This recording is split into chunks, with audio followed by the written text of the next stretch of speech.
Right. Let's start.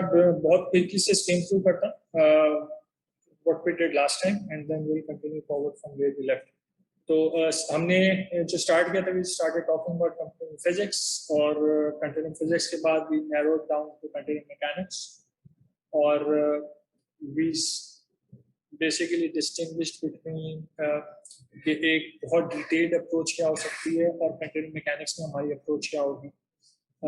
उसको हमने दोनों को कंपेयर करके देखा था कि what we are trying to do in continuum mechanics is we have some continuous functions which are defining some fields which are varying in the domain or it's we are not getting मतलब constituent level की information यानी particle level की information हम लोग नहीं get कोशिश कर right. Then we talked about what we are going to deal with in this kinematics होगी balance laws होगी constitutive laws होगी वो सारी चीजें. Then we talked about some axioms ये रिवाइज करने वाली चीज़ आप लोग कर सकते हैं.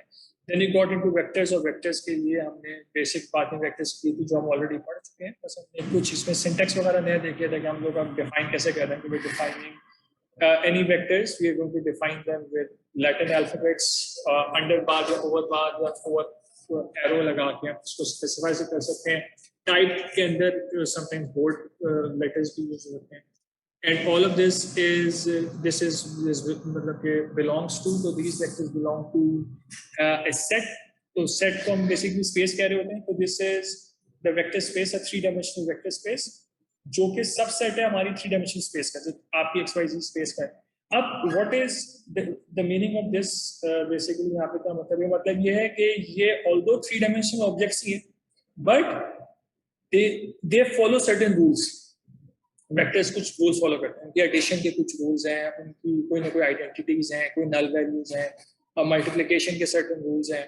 तो दोज रूल्स जो थ्री डायमेंशनल क्वांटिटीज वो वेक्टर के रूल्स को फॉलो करती हैं, they belong to this three dimensional vector space की. सही. और स्केलर्स को हमने कहा था कि हम नॉर्मली ग्रीक अल्फाबेट से रिप्रेजेंट कर रहे होंगे and they will simply be real numbers for us. फिर हमने बेसिक प्रॉपर्टीज देखी, multiplication by scalar, vector addition देखी थी.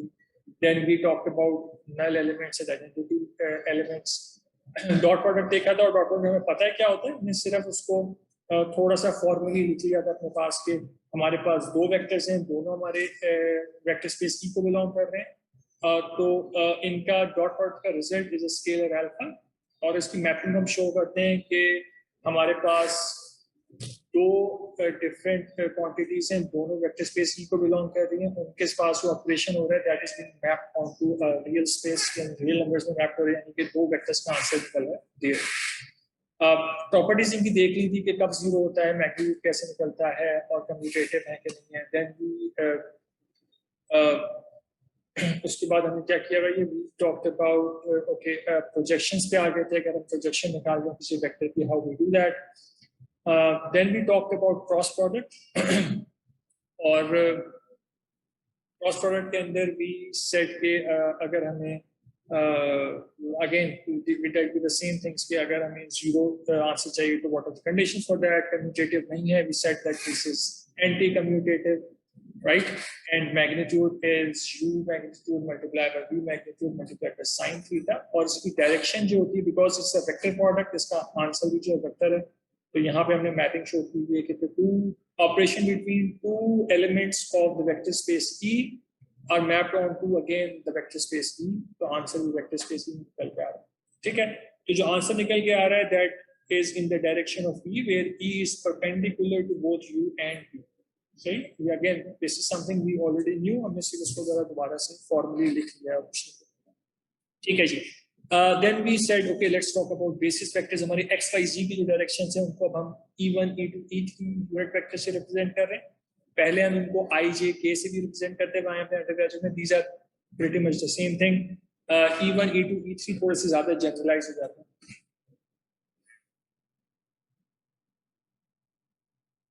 ठीक हो गया. ओके. देन उसकी हमने बोला था there are two conditions for this. पहली कंडीशन है कि ऑर्थोनॉर्मैलिटी होनी चाहिए. ऑर्थोनॉर्मैलिटी मींस के सारे जो बेसिक वेक्टर्स हैं दे ऑल हैव मैग्नीट्यूड 1 और they are all perpendicular to each other. ठीक है. तो इसका जो ऑर्थोनॉर्मैलिटी कंडीशन है that is ei dot ej actually will give me delta ij, which is the Kronecker delta. और जब i और j जो इंडेक्स हैं ये सेम होंगे तो इसका आंसर 1 आ जाएगा, और जब ये डिफरेंट होंगे तो इसका आंसर 0 आ जाएगा, Kronecker delta. ठीक है, तो अब ये आइडेंटिटी हमारे लिए इंपॉर्टेंट है, बिकॉज ये अब हम आज के लेक्चर में कई जगह पे यूज भी कर रहे हैं, जहाँ पे हमारे पास दो डिफरेंट इंडेक्स के साथ बेसिस वेक्टर्स डॉट हो रहे होंगे, हम उनको रिप्लेस करा देंगे डेल्टा आई से. ठीक है, राइट हैंडेडनेस की भी हमने कंडीशन देखी थी, you can go revise this thing, I don't want to get too much detail है, हमने आगे की चीज भी पढ़नी है. और रीजन सेट के हम बेसिस वेक्टर्स को यूज करते हैं in order to define other vectors, components की टर्म्स में. तो we can define the component in e1 direction times e1 plus the component in e2 direction times e2 plus the component in e3 direction times e3.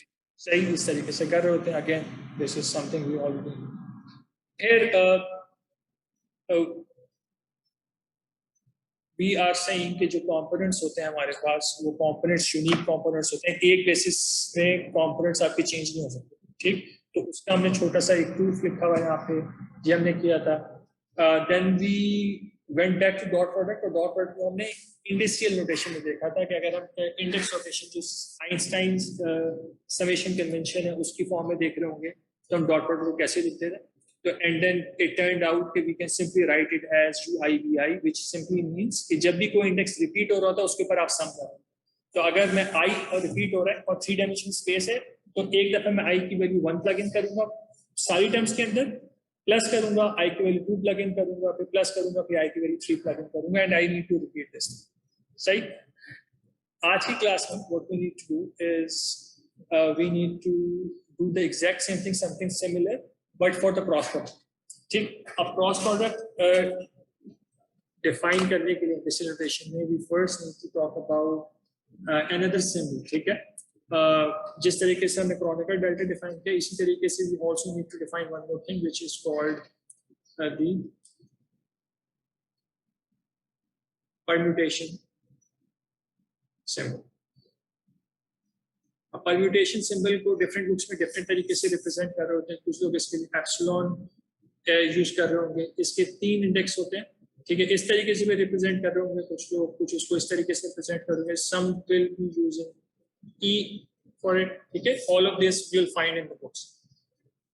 अब इसमें 3 index हैं, तो different combinations of the indexes ij के आपके पास different values आ रही होंगी. और ये भी this is not considered a tensor, ये सिंबल है. ठीक है, तो इसमें ये डायमेंशंस ij के डायमेंशंस को भी रिप्रेजेंट करते हैं.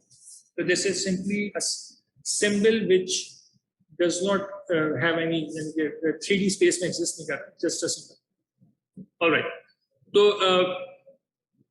इसकी ये कैसे वैल्यू डिफाइन होती है. तो we can define it like this. We can say that ijk e epsilon ijk can have 3 possible values. ठीक हो गया. पहली पॉसिबल वैल्यू है इसकी 1, दूसरी पॉसिबल वैल्यू है -1, और तीसरी possible value 0. This happens if I, J and K are in even permutation. अभी क्या होता है, we will talk about this. हमारे पास बेसिकली 3 इंडेक्सेस हैं, 1, 2 और 3. अगर आपके पास तीनों इंडेक्सेस इस साइकिल में आ रहे हैं, यानी कि इसकी क्या एग्जांपल्स हो सकती हैं. इसकी एग्जांपल हो सकती है 1, 2, 3, 2, 3, 1 and 3, 1, 2. ठीक है, ये सारी even permutations हैं. If this is the case, then the value is 1. And as you could imagine, तो दूसरा ऑप्शन ये हो सकता है कि आपके पास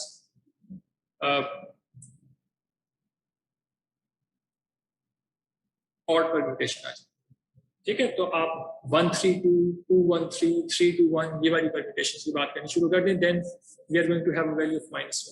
तो if ijk are an odd permutation, then we have -1. You get 0 when if any of the indices are repeated, and if any index is repeated more than once, then you get value 0, यानी कि जब तक 1 और -1 सिर्फ उस वक्त आएंगे कि आई जे के तीनों यूनिक वैल्यूज, यानी 1 2 3 3 2 1, these are unique values. If you get any repetition, यानी 1 1 1 हो गया या 1 1 2 हो गया या 1 2 1 हो गया, all of those cases will result in a zero value in the permutation set. सही है. अब इसका जो फायदा एक्चुअली है वो हमारे क्रॉस प्रोडक्ट डिफाइन करने में, ठीक है. तो क्रॉस प्रोडक्ट की और डिटरमिनेंट की, जिनमें हम डिफरेंट टर्म्स को डायगोनल में मल्टीप्लाई कर रहे होते हैं ना यूजुअली, तो हम अगर डिटरमिनेंट लेना चाह रहे हैं, तो अगर if I just I think I have space here, तो if you are taking a determinant of anything,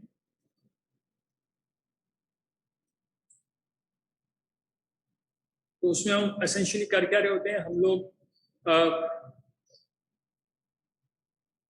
certain combination के अंदर अपने एलिमेंट्स को मल्टीप्लाई कर रहे हैं. We are not multiplying just random, ठीक है. There is a sequence to this operation. तो वो जो सीक्वेंस है वो हमारे पास अटेन करने के लिए यूजेस परम्यूटेशन सिंबल. क्योंकि हमें पता है कि जब हम A11 के साथ A22 A33 को मल्टीप्लाई कर रहे हैं, देन ये पॉजिटिव है, then we subtract A23 minus A23 times A32. सही. तो ये नेगेटिव आ रहा है. अब ये क्यों नेगेटिव आ रहा है, कैसे हम इसको इंडेक्स के अंदर लेके जाएंगे, that comes with the help of this permutation symbol. ये एग्जैक्टली किस तरीके से हो रहा है, that is just coming up. अभी हम करते हैं इसको चीज, ठीक है. तो using this notation, so if we have two vectors like this, ठीक है, और which belong to our vector space, then u cross v is equals to, in index notation, this is equal to ui, बल्कि इसको epsilon से शुरू करते हैं. It is epsilon I j k. We can have ei. तो एक हमने अपना बेसिस वेक्टर इंट्रोड्यूस किया है, uj and vk. If you notice here, मैंने यहाँ पे जो अपना वेक्टर सिंबल यूज किया उसे बेसिस के साथ यूज किया. तो ये जो दोनों ये कंपोनेंट्स जस्ट लाइक दिस.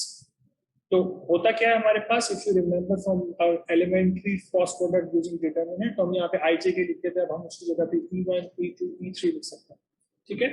तो E1 के साथ एंड दिस को चेंज टू व्हाट, दिस को change to U1 U2 U3 and V1 V2 V3.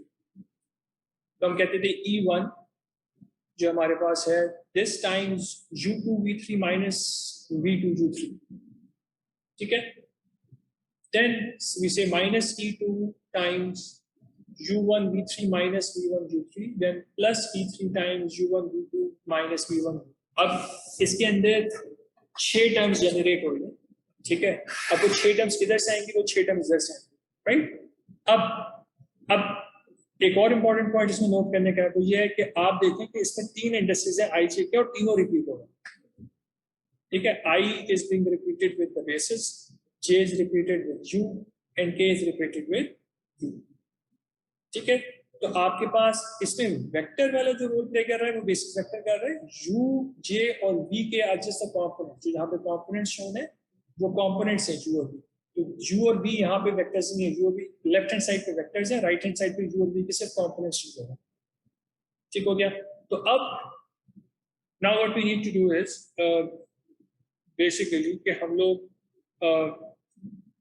इस पूरी चीज को सॉल्व करके देखना चाहते हैं. We want to see whether we can prove that the cross product can be defined by this thing that we wrote here. The purpose is, ये आपको मिल भी जाएगा. The purpose is we want to also practice our indicial notation, ठीक है, कि हम उसको expand अगर indicial notation को करना चाह रहे हैं तो we should be able to do it. वो बहुत सारी आपको एक्सरसाइज मिल जाएंगी.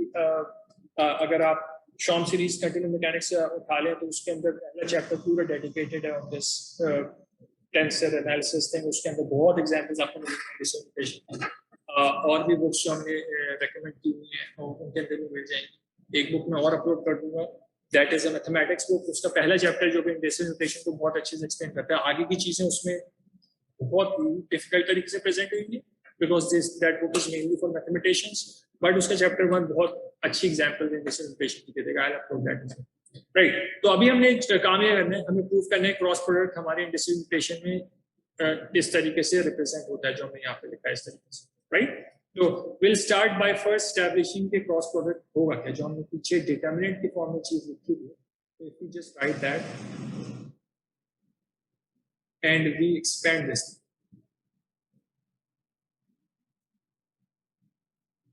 लेट्स एक्चुअली सी कि क्या आंसर आना चाहिए। ठीक है, तो आंसर हमारे पास आना चाहिए T1 times U2V3 U2V3 minus V2V3। ठीक है, एंड देन सेकेंड टर्म के साथ नेगेटिव आता है तो minus V2 times U1V3 minus V1V3 plus E3 times U1V2 minus V1। ठीक है, this is what we want at the end. हम ये चाहते हैं कि हम अगर अपनी इंडस्ट्रियल नोटेशन जो कि ये चीज है, let me just write that as कि एप्सिलॉन आई जे के, ये हमारा परम्यूटेशन सिंबल आ गया, E I U J B K. If I expand this thing Einstein summation convention से मैं इसको एक्सपेंड कर दूं 1 2 3, this should result in the same expression जो मैंने ऊपर लिखी हुई।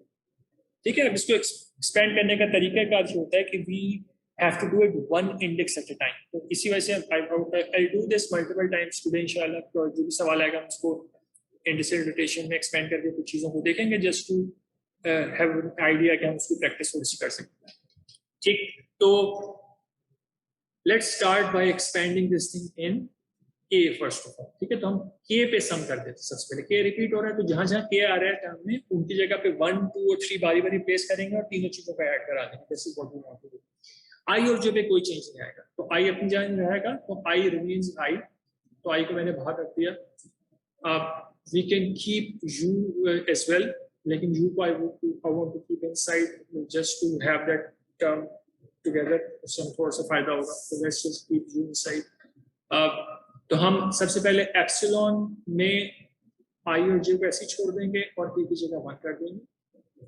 ठीक है, यू यहाँ पे आ गया और V11 and then we repeat. तो I J 2 U J V2 plus epsilon I J 3 U J V3।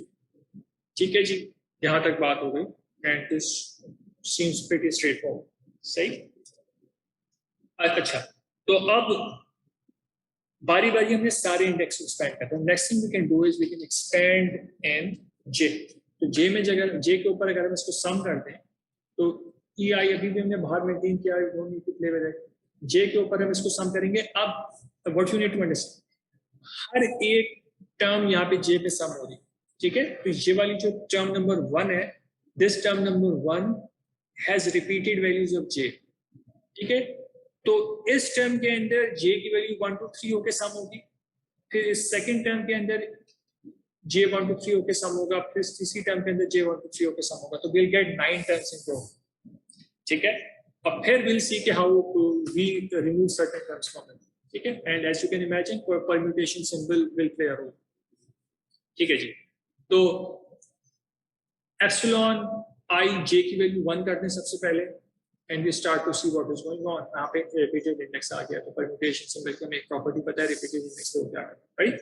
तो जे की वैल्यू 1 थी, बी की वैल्यू 1 थी, प्लस अभी हम इसी की बात करें, we are not moving to the second और थर्ड टर्म, तो फर्स्ट टर्म की बात करें। फर्स्ट टर्म के अंदर जे की वैल्यू 2 थी, बी की वैल्यू रिमेन्स द सेम, इसके अंदर फिक्स्ड ऑलरेडी, प्लस जे की वैल्यू हम हमने 3 कर दी, बी अपनी जगह पे है, के की वैल्यू भी अपनी फिक्स है, U3 हो गया, V1। ठीक है, तो this is the first term expansion. ठीक है, अभी से पहली टर्म को एक्सपेंड, इसमें से वी ऑलरेडी कैन टेल कि this thing is going to be 0 because इस पे रिपीटेड इंडेक्स आ गया था। सही, बाकी दोनों के बारे में हम कुछ नहीं कह सकते कि प्लस होगा नेगेटिव होगा, because this I will determine कि इवन परम्यूटेशन है कि ऑड परम्यूटेशन। सही, तो लेट्स जस्ट मूव ऑन। तो अभी हम क्या करेंगे, हम अगली टर्म को एक्सपेंड करते हैं। ठीक है, तो will talk about the second term. उसके अंदर एप्सिलॉन आई वैसे लिखते हैं, जे की जगह पे 1 आ जाएगा, 2 u1 v2 plus epsilon I22 u2 v2 plus epsilon I32 u3 v2. ठीक है, अगेन रिपीटेड इंडेक्स आ गया, this will turn out to be actually 0. सही, इसमें हमने क्या किया भाई, बाकी कुछ भी चेंज नहीं किया, सिर्फ जे की जगह पे 1 2 3 प्लग किया. सेम काम हम तीसरी टर्म के लिए भी कर देते हैं, तो I will just quickly right that down. It will be epsilon I13 u1 v3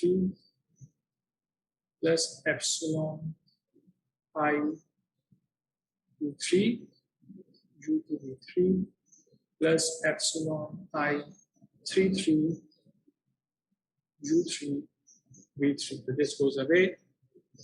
ठीक है ना, तो रिपीटेड इंडेक्स आ गया था. अब वहां पर 6 टर्म्स बची हैं भैया, राइट. The 6 terms are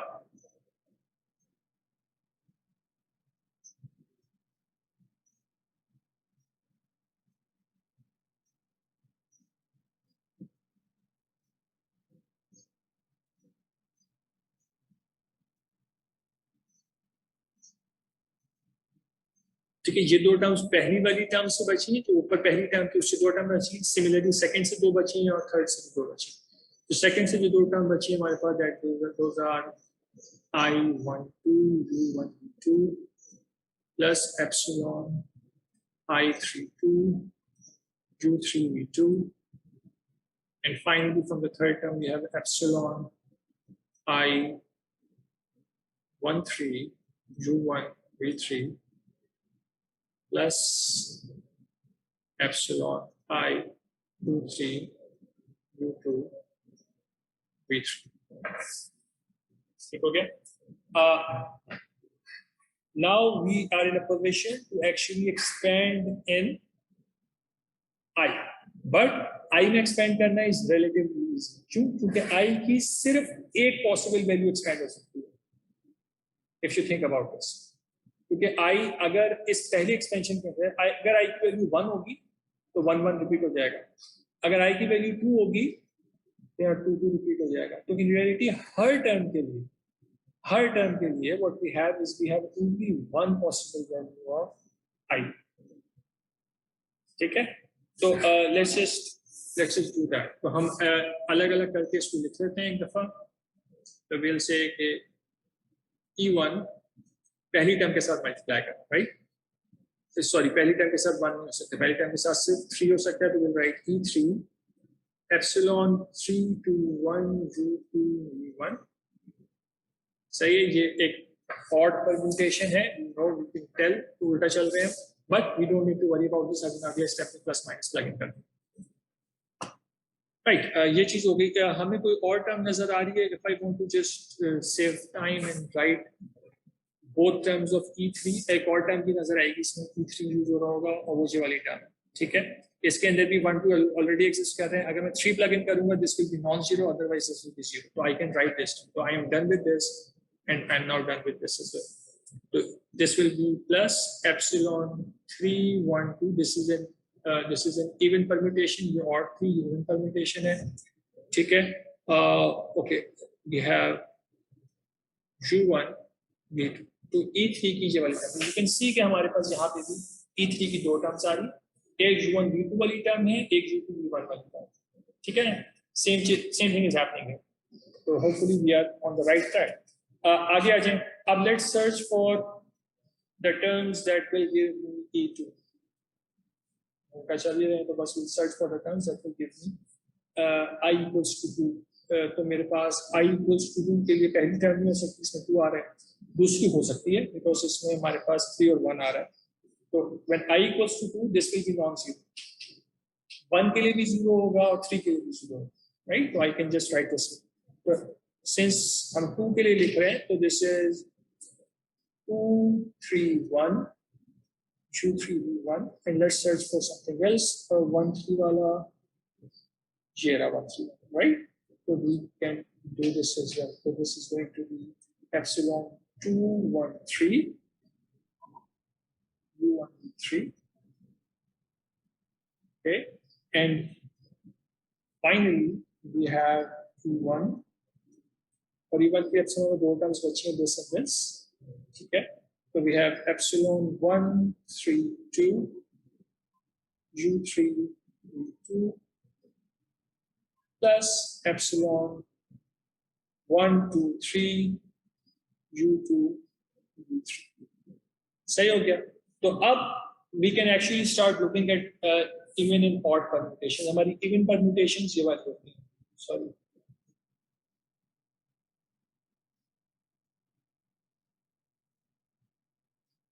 ठीक है? This gives you +1.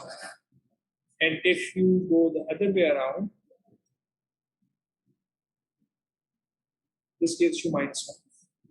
ठीक है? तो हमारे पास ये पहली टर्म नेगेटिव हो जाएगी, ये प्लस होगी, ठीक है? 3 1 2. Similarly 2 3 1 2 3 and 1 is positive, and 2 1 3 2 1 3 is negative. So what we are seeing is her basis vector के साथ we are getting one positive term and one negative term, which is the same thing that is happening in the original definition of the cross product result. Finally, E1 को देख ले, 1 3 2. 1 3 and 2 is an odd permutation. This is going to be negative, and so 1 2 3 is even. It is going to be 1. Okay. So eventually, the answer that we are going to get is going to look exactly the same. And I'm going to write that just now. तो हमारे पास जो epsilon I J K आ रहा है times this and times this is going to come out as T3 के लिए जो हमारे पास चीज निकल के आ रही है, that is U1 V2 minus U2 V1.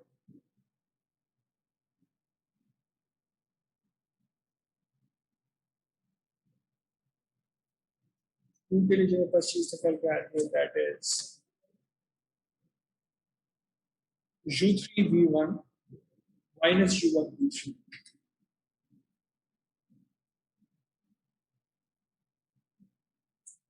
Let's say V3 V1. ठीक हो गया. Then we have E1, which is U2 V3 minus V2 V3 because after that. ठीक है, and this is exactly the same as what we did there. तो E2 को देखने की जरूरत है. E2 को एक दफा देख लें प्लीज. E2 के अंदर what we have is U3 V1 minus V3 U1. इधर हमारे पास आ रहा है उल्टा आ रहा है U1 V3 minus V1 V3 आ रहा है because यहाँ पे माइनस एक बाहर लगा. That is, if you make this positive, you will get exactly the same thing that we are getting. सही. So that's the only difference that is coming up here कि हमने यहाँ पे जो normally हम जब लिख रहे होते हैं determinant from second term के साथ negative लिख रहे होते हैं, वो हमने लिखा हुआ है यहाँ पे. Otherwise, this is perfectly the same thing. ठीक. तो ये चीज तो हो गई क्रॉस प्रोडक्ट. इससे हमें दो फायदे हुए. एक तो हमने क्रॉस प्रोडक्ट की डेफिनेशन इंडिसिमिनेशन में देखी, plus we practice a little with the इंडिसिमिनेशन because this is going to show up more now. ठीक है. With this, I'm actually done with the parts on the revision of vectors. So we are ready to start exploring tensors. तो अगर कोई चीज पूछने की है तो उस पर बात कर लेते हैं. Otherwise, we can talk about tensors. Okay. Right. तो अभी हम एक क्लैरिफिकेशन है. अभी हम जो टेंसर्स की बात कर रहे हैं, we are essentially talking about second order tensors. ठीक है. higher order tensors भी आएंगे, but normally बुक के अंदर भी जब टेंसर्स का इनिशियली जिक्र आता है तो वो सेकंड ऑर्डर टेंसर्स की बात हो रही होती है, and then higher order tensors अलग से बताए जा रहे होते हैं क्योंकि हमारे कंटेंट मैकेनिक्स के अंदर they are going to be higher order tensors and fourth order tensors are specially important for us. Those will come on later on. ठीक है. बट हम पहले सेकंड ऑर्डर टेंसर्स को समझते हैं कि है क्या फिजिकली व्हाट दे आर. ठीक है. In reality. और फिर इनकी जिस तरीके से वेक्टर्स की प्रॉपर्टीज और वेक्टर के ऊपर ऑपरेशंस देखे थे, इस तरीके से हम इनके भी देखेंगे, and then will see how those operations can be written in indicial notation. ठीक है.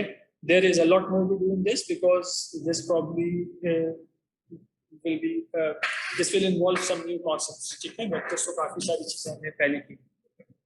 ठीक, तो टेंसर्स इन रियलिटी टेंसर्स हम यूज करते हुए आ रहे हैं सब लोग. ठीक है, टेंसर्स क्या है, जो second order tensors specially are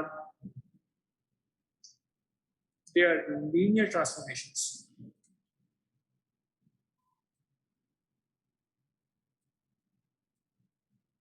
ठीक है, which map a vector onto another vector. ठीक है, दो वेक्टर्स के बीच में ट्रांसफॉर्म करने के लिए जो हम मैथमेटिकल चीज यूज करते हैं, that's a tensor. If I have a vector and I need to convert it to another vector. ठीक है, उसकी ओरिएंटेशन चेंज कर सकते हैं, उसका साइज चेंज कर सकते हैं, things can happen to it. ठीक है, what actually modifies those vector, उस वेक्टर को मॉडिफाई करने में क्या करना पड़ेगा, हमको एक सेकंड ऑर्डर टेंसर से मल्टीप्लाई करना पड़ेगा. ठीक है, and you will find that in component form this will resemble matrices. ठीक है, we'll prove that later on, but I just want to get it out there कि मैथमेटिकली टेंसर्स के लिए जाहिर है इसके में बेसिस वेक्टर्स यूज होंगे, किसी तरीके से वो कर रहे होंगे, बट कंपोनेंट वाइज हम वेक्टर्स को as row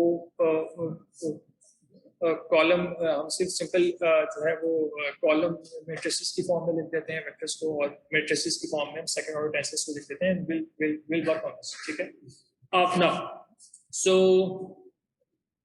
let's talk about के मैथमेटिकली इसको कैसे लिखेंगे.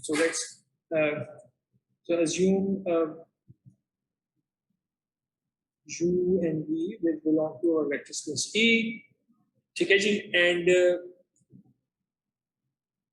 what we want to do is we want to define this transformation. We want to say that V and we have U and we want to go from U to V.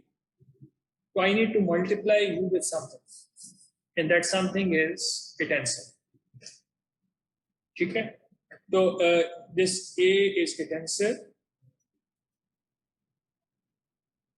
ठीक है, and it is a linear operator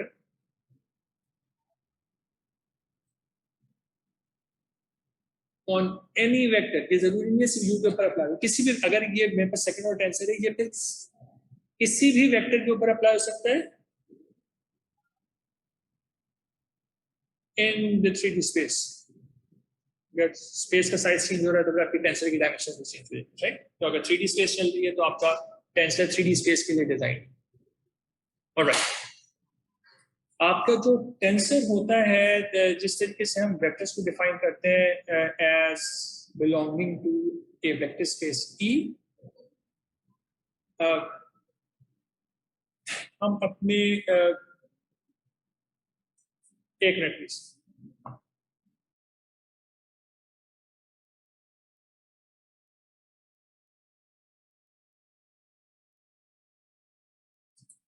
right, okay, तो ए को हम कहेंगे या फिर किसी भी हम सेकंड ऑर्डर टेंसर्स का कहेंगे as belonging to a set GL3 which is just a name. ठीक है, this means that this is a set of generalized linear operators on 3 dimensions. ठीक है, तो these are basically कुछ भी नहीं, हम ये कह रहे हैं कि अगर आप इसको सिंपल टर्म्स में कहें, मैट्रिसेस की वो है, अगर 2 dimensions में 2 सेकंड ऑर्डर के टेंसर्स की बात कीजिए, तो this is just a set of 3x3 matrices.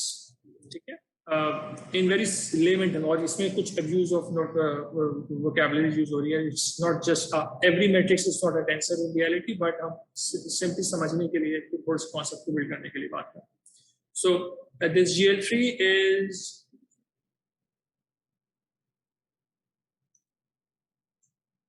general linear operators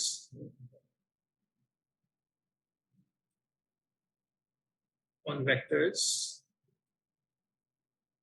in the 3-dimensional space. ठीक है, तो अब ज़ाहिर 2-dimensional space होगी तो उसको हम GL2 से प्रॉपर्ली रिप्रेजेंट कर सकते हैं, but GL3 we are just and it's just a name.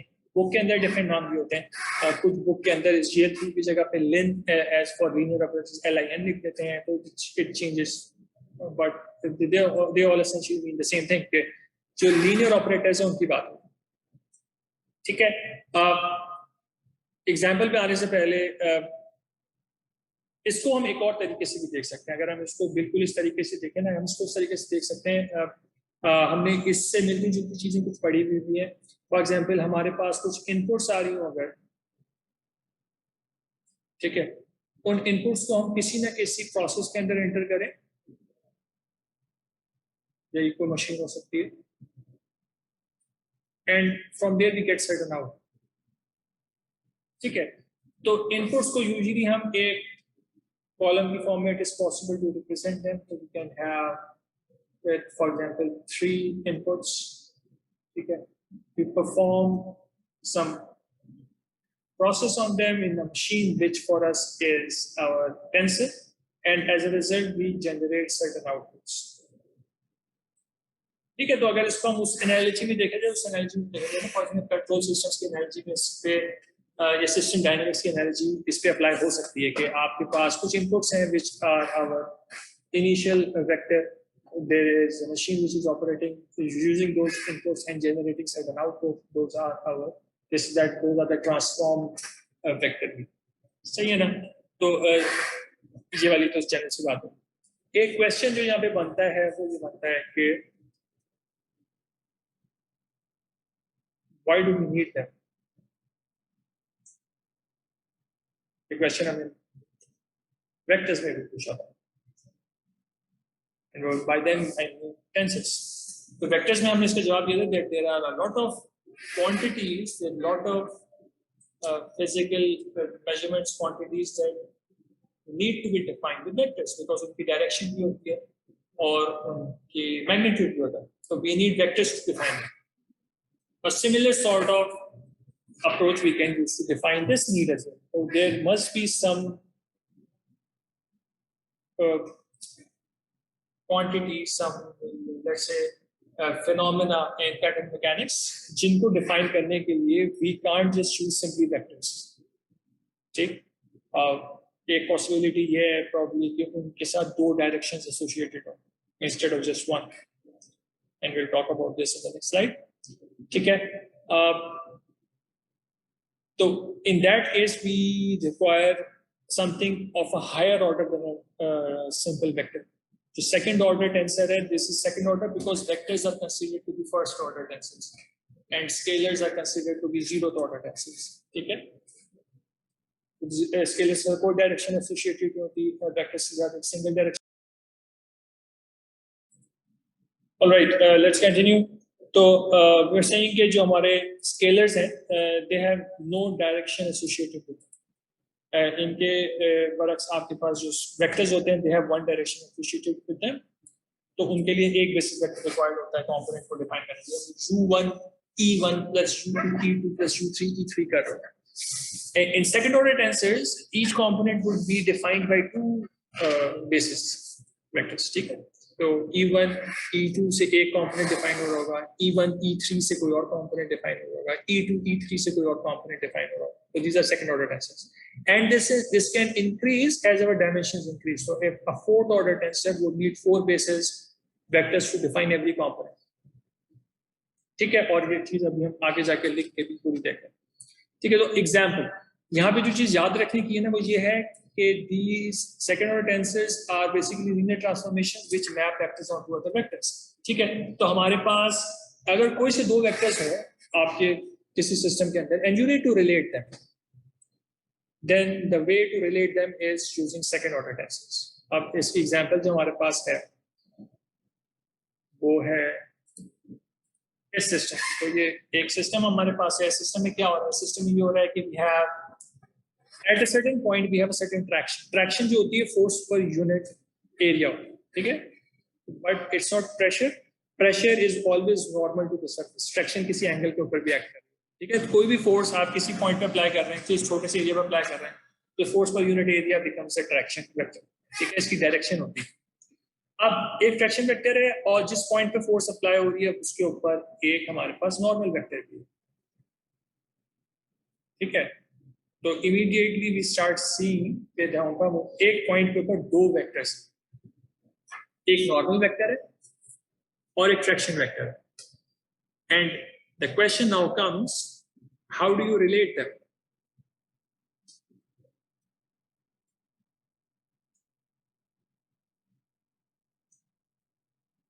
Traction vector and the normal vector को मैंने वो कन्वेंशनल जो हमारा यूनिट वेक्टर लिखने का तरीका है, स्मॉल हैट, उससे भी शो किया हुआ है. You can just put under bar और ओवर बार, नो इशू. अच्छा जी, तो जिस तरीके से इनको रिलेट करते हैं, दैट्स द स्ट्रेस टेंसर. तो the relationship goes like this. We need to get to the traction vector from the normal vector, and the relationship is that you have a second order tensor sigma here. Second order tensor को कई दफा हम दो under bars या दो over bars से show कर देते हैं, just to highlight the fact कि ये second order है. Most of the times we will know it by context. So for example, sigma अगर कहीं पे आ रहा है, sigma का symbol हम exclusively use कर रहे होंगे for stresses. तो जब sigma आएगा तो we'll immediately understand कि second order tensor की बात होगी. अदरवाइज हम कैपिटल लैटिन अल्फाबेट्स को रिजर्व करेंगे for our second order, for our tenses. ठीक है, तो हम वेक्टर्स को कभी भी कैपिटल लेटर्स से नहीं शो कर रहे होंगे. जब एक कैपिटल लेटर आ रहा होगा उससे हमें पता चल जाएगा कि टेंसर की बात होगी, हायर ऑर्डर टेंसर की, सेकंड ऑर्डर टेंसर की बात होगी. ठीक है, वरना you can simply put this two under bars and this shows the exact same thing. इसमें सिग्मा हमारे पास क्या है? सिग्मा हमारे पास है स्ट्रेस टेंसर.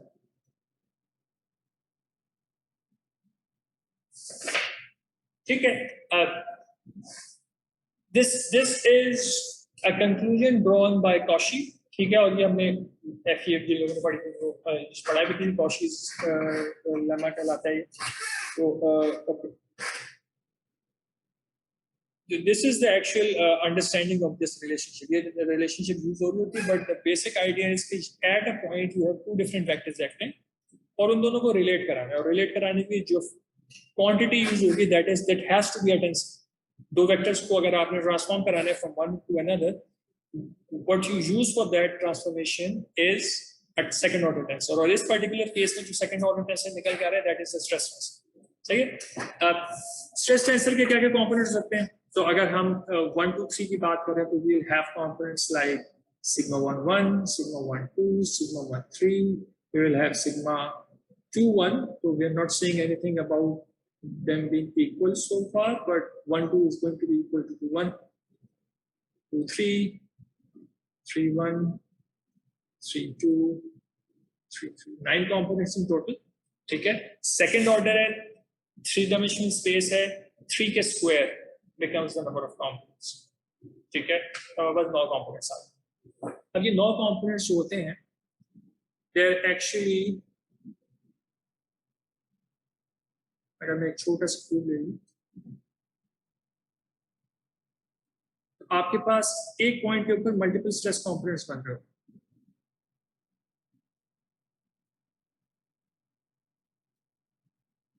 ठीक है, अब इस ये जो पर्टिकुलर सरफेस है, इसका नॉर्मल वेक्टर क्या है? इसका नॉर्मल वेक्टर है E1.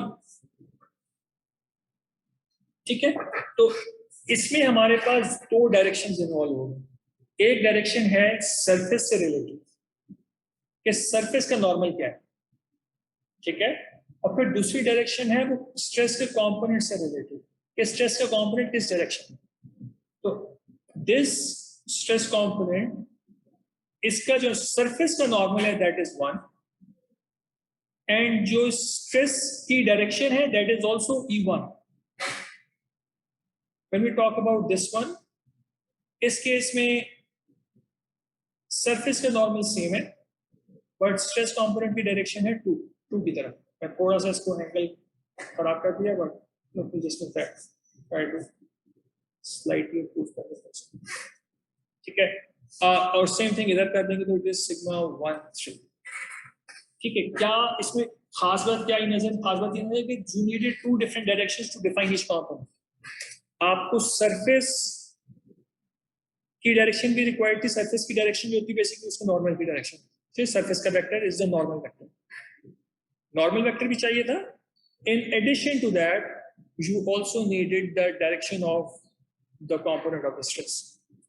ठीक, इसी वजह से इसको सेकंड ऑर्डर टेंसर से रिप्रेजेंट करना पड़ता है, ठीक है, because you needed two direction. तो ये वाली बात इससे होपफुली वो जो बेसिक कॉन्सेप्ट हमारा वो क्लियर हो जाएगा कि हम टेंसर्स हमारी क्यों नीड बनती है, ठीक है। तो अब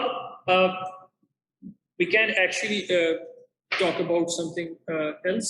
So, okay, what do we need to do here? I have, yeah, I missed something. So let me just, yeah, I need to add a slide there. So still the slide after my slide open this because I needed something here and I skipped it. All right. अच्छा जी, तो अब हम क्या कर सकते हैं, हम अब कंपोनेंट्स की बात actually we can talk about the components that we are seeing. ये कंपोनेंट्स को एक्चुअली अगर मुझे वेक्टर की फॉर्म में लिखना होगा तो मैं कैसे लिखूंगा? तो for example if I have a vector u, ठीक है, हमारे पास एक वेक्टर u है, this vector u can be written like this,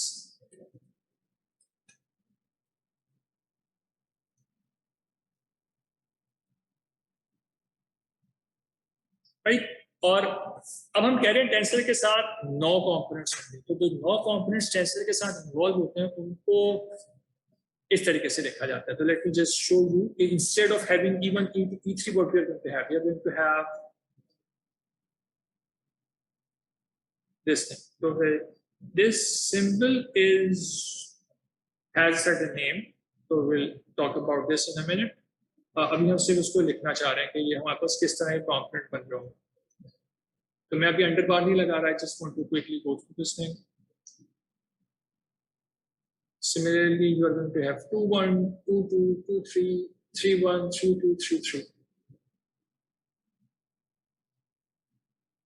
ठीक है। आगे वाली पूरी चीज यहाँ पे आ रही है, सब सारे कंपोनेंट्स आ रहे हैं, ठीक। और if I now want to write my stress tensor,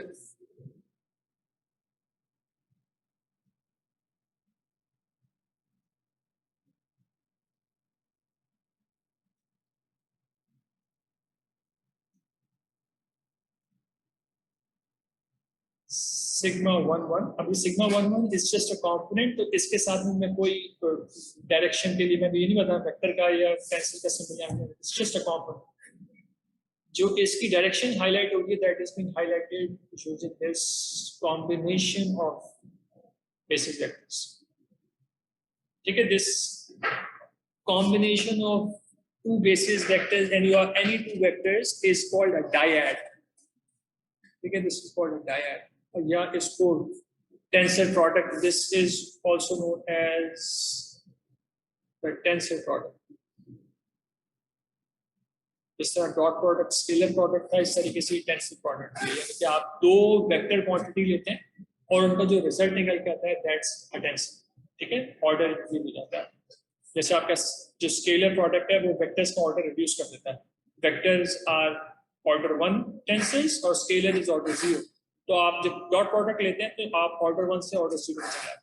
तो टेंसर प्रोडक्ट क्या करता है, आप दो ऑर्डर 1 की क्वांटिटीज ले रहे हैं, vectors ले रहे हैं, and the result that is coming out is a tensor, इसके बाद दो डायरेक्शन में पॉइंट, सही।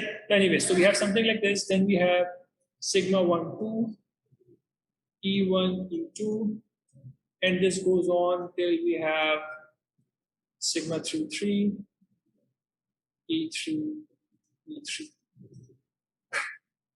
सही है। तो this is how tensors are written, ठीक है। ये tensors के लिए there are two things, जिसमें vectors के लिए there are directions and magnitudes, so there are magnitudes u1 u2 u3, and we have the magnitude sigma 1 1 sigma 1 2 sigma 1 3 sigma 2 3 sigma 3 3 सारे, but then there are also directions e1 e2 e3, और इस case में दो directions है हर component के साथ, right. तो अगर मैं सिर्फ कंपोनेंट सीखने की बात करूं तो there will be cases in which we will be it will be sufficient for us to just write the components. So the components of sigma can be written like this.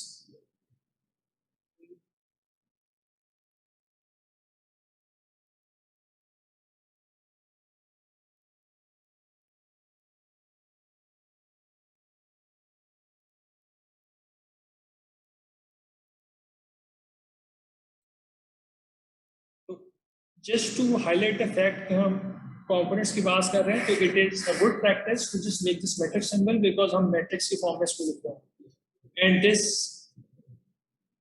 usually इस चीज पे इतना ध्यान नहीं दिया जाता कि हम बहुत सारे लोग इसको इंटरचेंजेबली यूज कर रहे होते हैं एक्चुअली कंपोनेंट्स को और टेंसर्स को, but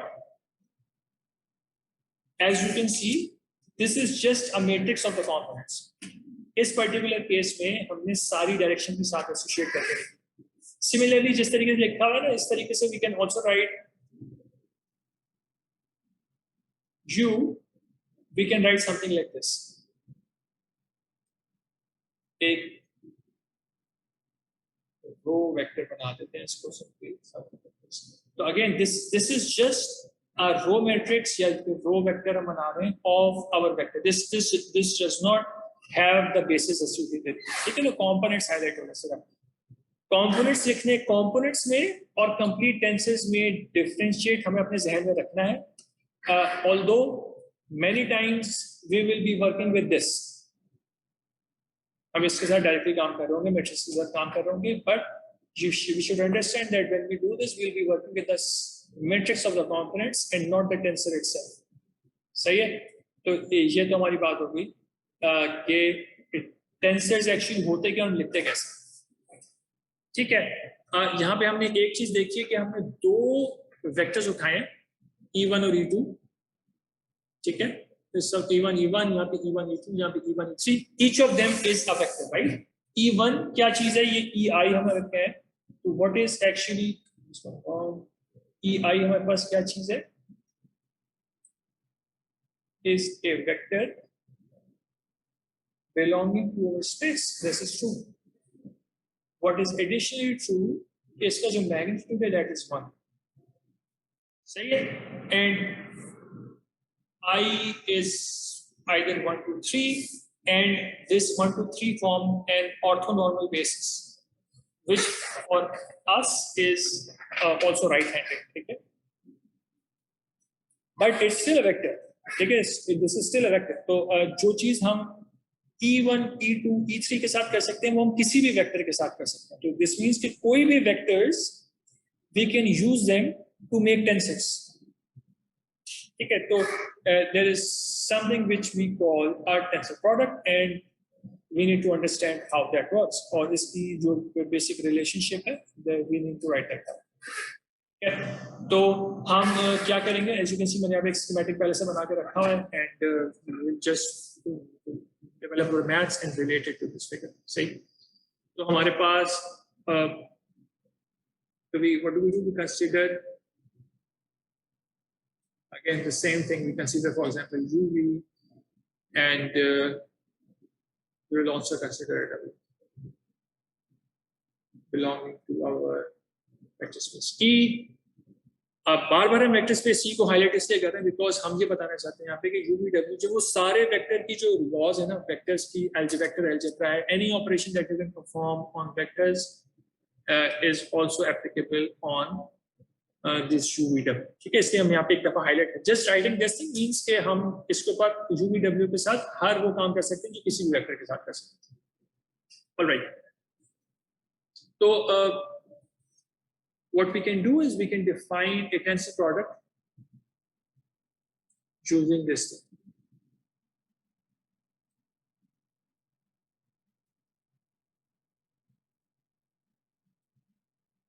Okay. This is also called an outer product. ठीक है.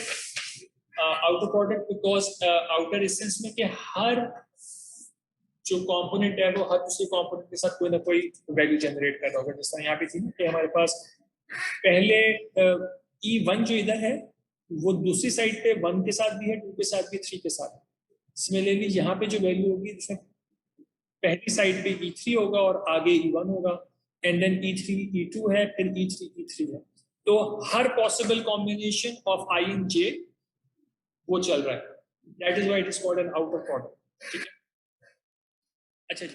तो अब अगर हम ये करें कि we define A, which is a tensor, and this thing is equal to Q cross V. Okay. And then we try to multiply this with the third vector that we consider here. अब ये क्या हो रहा है? If you think about this, कि क्या होगा? Just think for a second.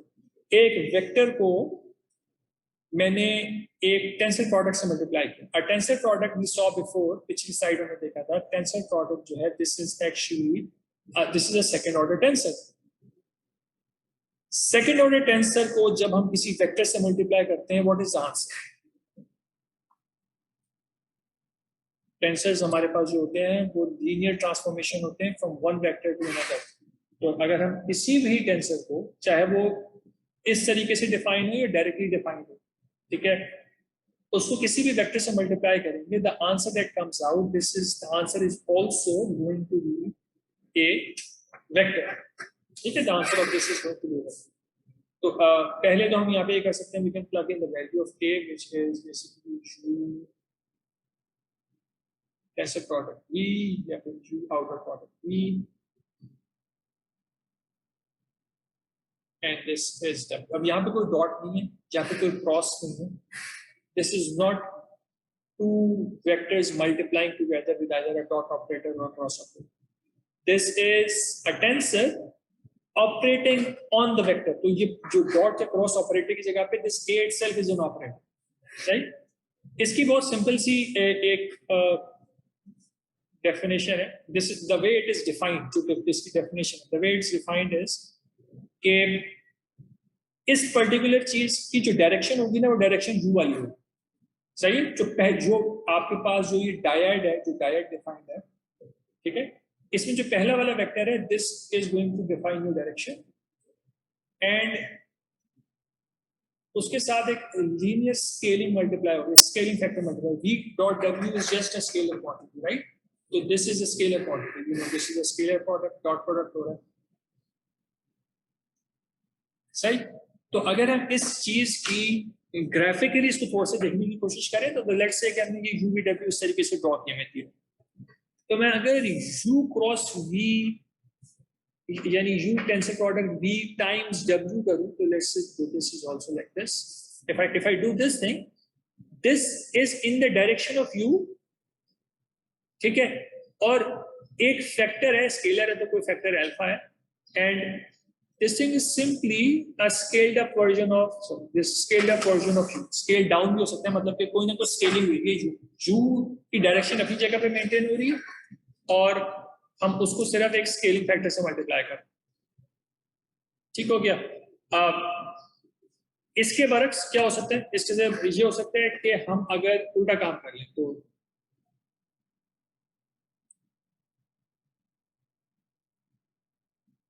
V test product V ले लें, then A2W is going to be V tensor product Q multiplied by W, and this is going to be in the direction of, sorry, this is not V2, this is just V. This thing is going to be in the direction of now V, and this will be U dot W, which is again going to be some scalar beta, and we are going to have beta v here. So this thing is beta v, and this thing is alpha. सही? अभी हम पूरे lecture, जो ये lecture भी और अगले lecture में भी, we are only trying to develop the maths. हम अब क्योंकि हम ये टेंसर एनालिसिस का कोर्स हमने नॉर्मली नहीं पढ़ा हुआ था अपने अंडरग्रेजुएट में, तो we need to develop this mathematics. And once we are done with this, then we can actually get into the physics part. अभी जो चीजें चल रही हैं, this is pure maths, and for some this can get boring, but this is essential in order to actually do the good stuff. जो हम mechanics की बात करेंगे जब जाके, तो उसमें फिर this will all directly be applying there. तो हम वहाँ पे बार-बार इस चीज को डेवलप नहीं कर पाएंगे. तो अब ये जो रिलेशनशिप है ना हमारे पास, this relationship is actually very very important. Usually I'll write it here again.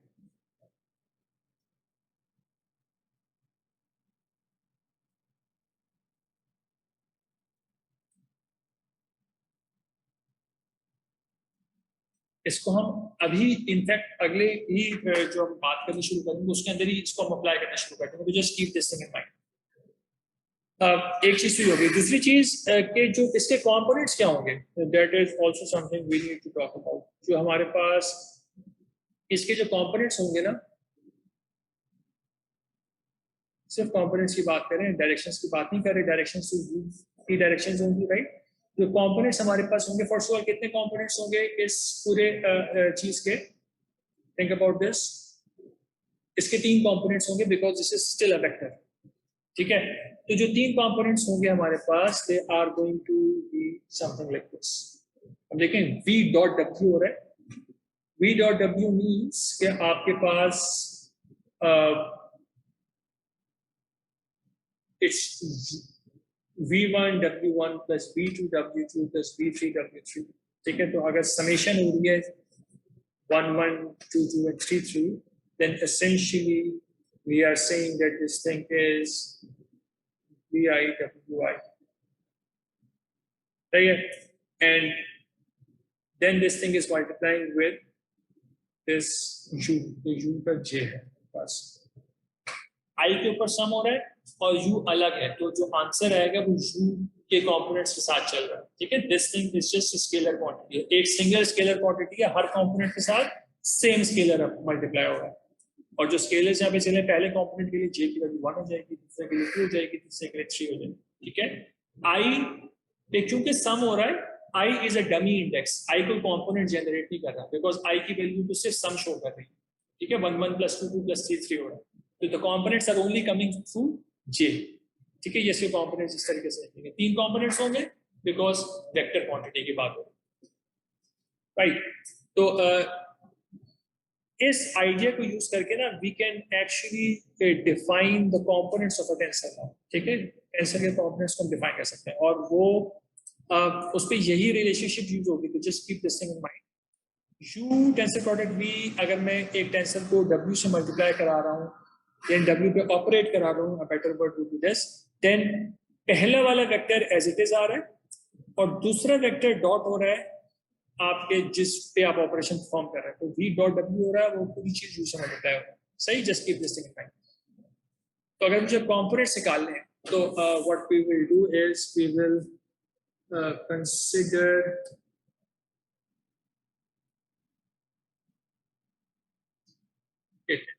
a which belongs to the set of general linear operators on 3-dimensional vectors, ठीक है। और this GLP is a set of second order tensors,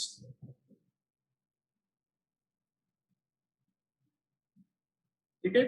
GLP के अंदर second order tensors जैसे, right. तो अभी हमने already एक बात की हुई है, वी नो कि हमारे पास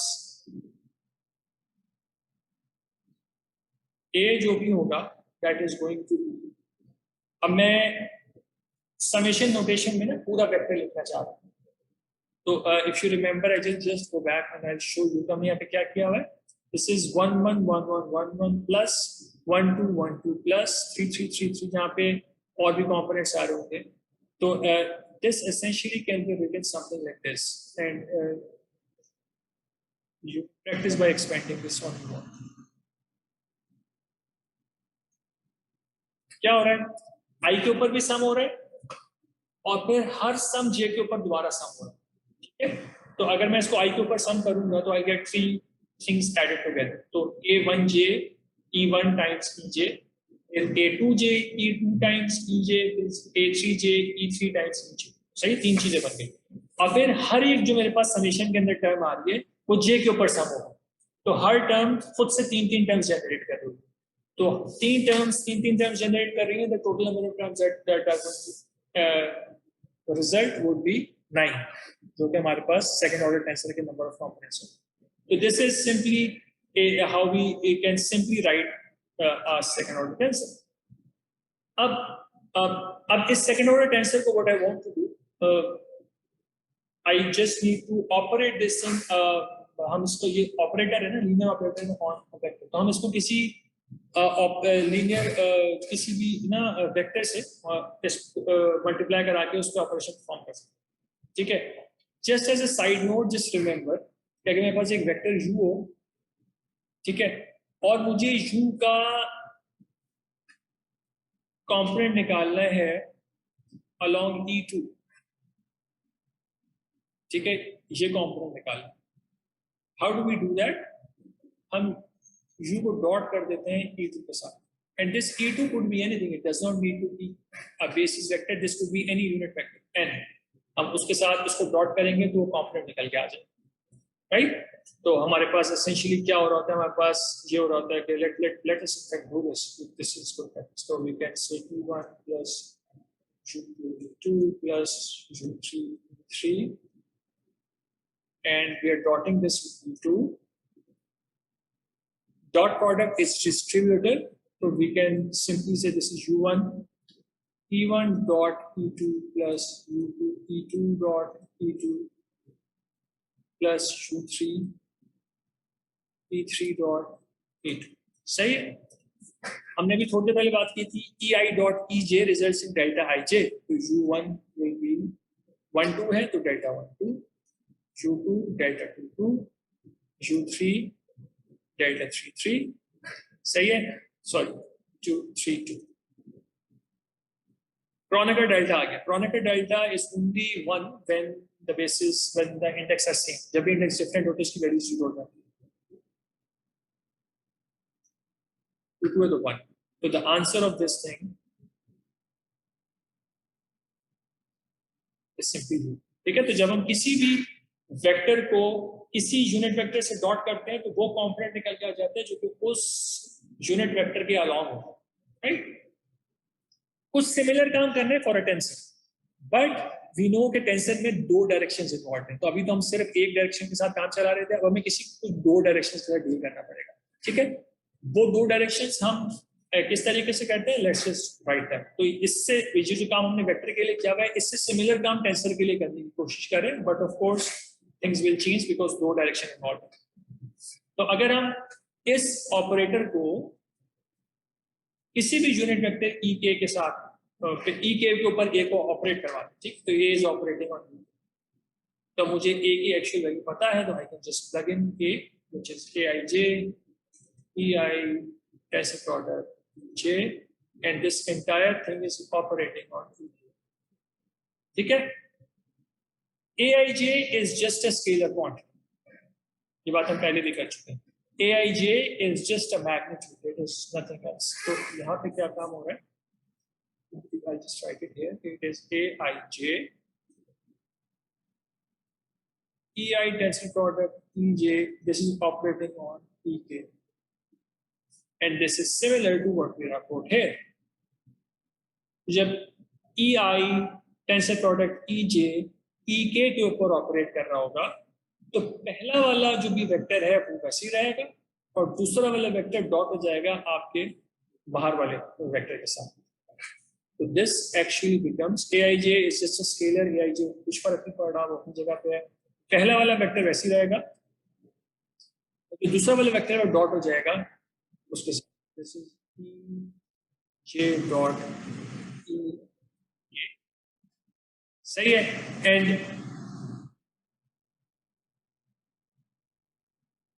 this thing is what, think about this, अगर Kronecker डेल्टा होगा पर Kronecker डेल्टा की इंडेक्स क्या होंगे, the index are going to be delta j k, ठीक है। तो this is aij ei delta j k, ठीक है। ये एक बात हमने पिछली क्लास में की थी, वो ये हमने कहा था कि जो भी Kronecker डेल्टा किसी टर्म में मल्टीप्लाई हो रहा है, इसका एक्शन ये होता है कि ये जो भी 2 इसमें इंडेक्स रिपीट हो रहे हैं, जो भी डेल्टा के अंदर इंडेक्स 2 आ रहे हैं वो कहीं पे भी और आ रहे हैं, उनमें से किसी एक इंडेक्स को चेंज करा सकता है। तो अगर कहीं पे k आ रहा हो तो वो उसको चेंज करा दे, k तो नहीं आ रहा, कहीं पे j आ रहा हो वो j को चेंज करा के k में कन्वर्ट कर देगा, वो ऐसा हो रहा है, ठीक है। और ये चीज प्लीज चेक दिस, ठीक है। तो the next step that we are going to do, please check this।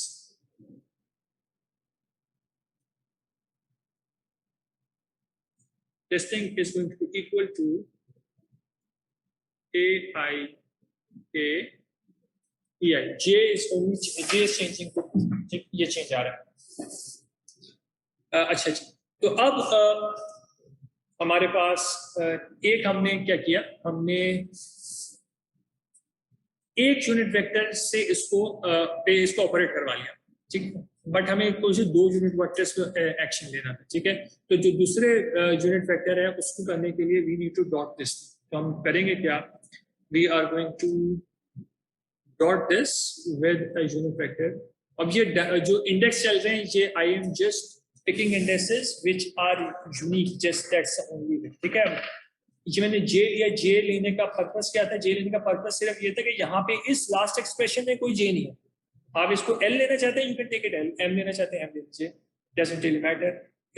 We just to make sure कि जो इंडेक्सेस हैं वो सिर्फ तब रिपीट हो रहे हो जब समेशन इंप्लाइड है. फॉर एग्जाम्पल हमारे पास ऊपर इस एक्सप्रेशन के अंदर समेशन इंप्लाइड था, because every component will have a certain associated directions ei test dot dj, और सारे components ऐड हो रहे हैं जिस तरीके से u1 u1 u2 u2 u3 u3 add हो रहे हैं, राइट. बट जिस पे मैं ऑपरेट करा रहा हूं इस पे समेशन नहीं हो रही, और एक इंडेक्स 2 से ज्यादा दफा रिपीट भी नहीं हो सकता. Just as important, very important, एक इंडेक्स 2 से ज्यादा दफा रिपीट नहीं हो सकता. So this third index has to be different. It cannot be I, it cannot be J. Unique है, सही.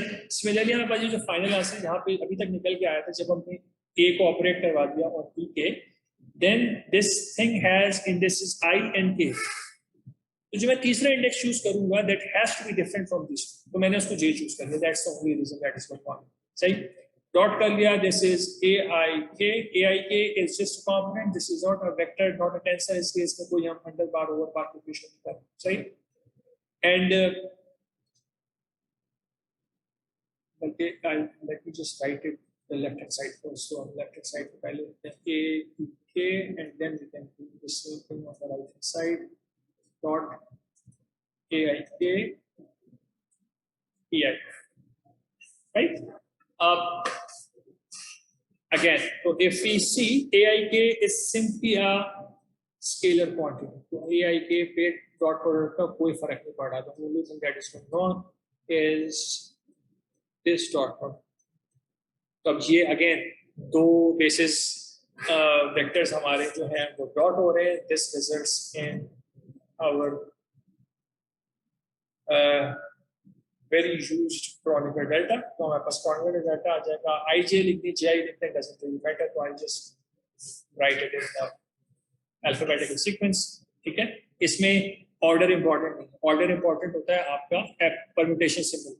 Kronecker delta में सिर्फ repetition important है. Repeat हो रहा है तो 1 है, नहीं repeat हो रहा है तो 0. तो अब इस पे भी सेम काम करेगा. जहां पे भी I आ रहा है it is going to change into J. ये वाली चीज आप लोगों ने एक्चुअली टेस्ट करनी चाहिए. यहाँ पे टेस्ट कर लें या फिर यहाँ पे टेस्ट कर लें, ठीक है, एक ही बात है कि डेल्टा इंडेक्स को चेंज करवा देता है. ये चीज आपको टेस्ट, ठीक है. और उसको टेस्ट करने का तरीका ये होगा कि एक्सपेंड करके देखना पड़ेगा कि कौन सा कंपोनेंट बाकी बचता है. You can also Google and you will find something. So what you get is AJP. अब इस पूरी चीज का क्या पर्पस है? इस पूरी चीज का पर्पस ये था कि अगर मुझे कोई टेंसर गिवन हो एंड मुझे अपनी कोई बेसिस गिवन हो, एक tensor just like a vector tensor different basis में डिफाइन हो सकता है. हो सकता है मैं XYZ को रोटेट करके देख लूं, ठीक है. तो my XYZ coordinates and your XYZ coordinates can be different, but a vector will remain a vector, right? Similarly, a tensor will remain a tensor. किसी बॉडी की स्ट्रेस इस चीज पे डिपेंड नहीं करता कि मैंने XYZ किस डायरेक्शन में लिया है. कंपोनेंट्स चेंज हो सकते हैं, ठीक है. कंपोनेंट्स चेंज हो सकते हैं based on the axis system that I choose, but the actual stress, the physical quantity, the physical thing that is happening, that does not depend on my mathematical symbology, right. मैं क्या math choose कर रहा हूं उसके लिए depend नहीं करती ना फिजिक्स. तो अगर मैं कोई भी एक्सिस सिस्टम चूज करूं and I want to find the component in with respect to certain basis, तो मैं अगर J और K, यानी this could be 1, this could be 1, this could be 1, this could be 3, this could be 2, this could be 3, this could be 3, this could be 3, anything, right? So what I need to do is I need to perform this operation. पहले मैं अपने tensor को एक operate करवाऊंगा on the right hand side with one of the bases, जो right side वाला index है, ये वाला इंडेक्स a है, तो a से बेस पे कराया, और उसके बाद फिर मैंने डॉट कर दिया उसको लेफ्ट वाले इंडेक्स के बेसिस वेक्टर्स. ठीक हो गया. And this is how it is done. This results in our component. जो हम जिस कंपोनेंट की टेंसर के कंपोनेंट की बात करें वो कंपोनेंट कैसे आ जाए. इसमें जो इंपॉर्टेंट पॉइंट है वो ये है कि दिस एजे के बात करते हुए आ रहे हैं, this just a scalar quantity.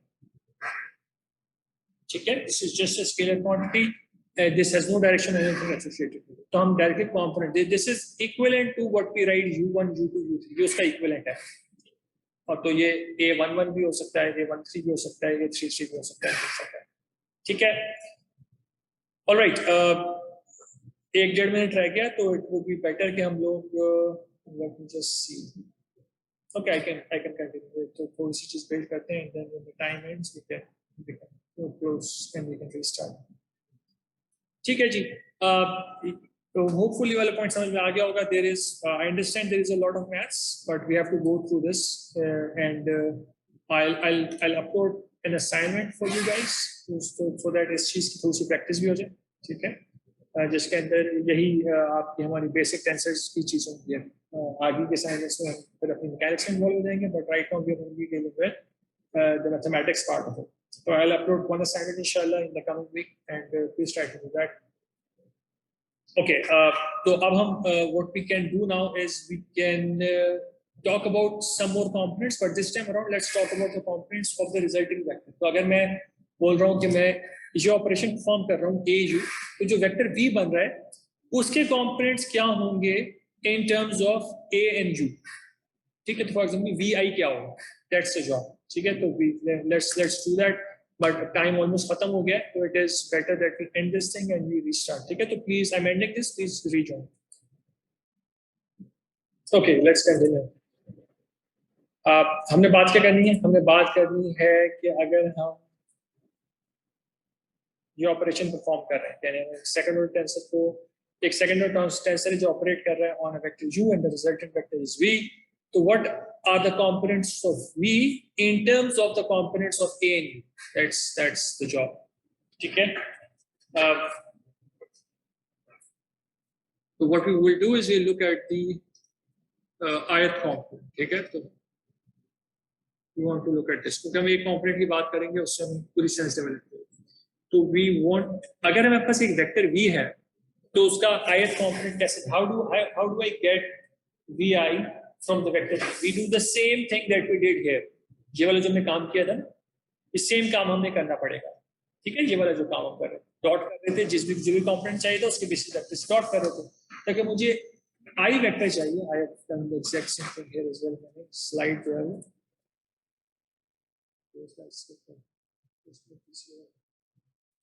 Alright. तो अगर मुझे वी आई चाहिए, तो what I can do is I have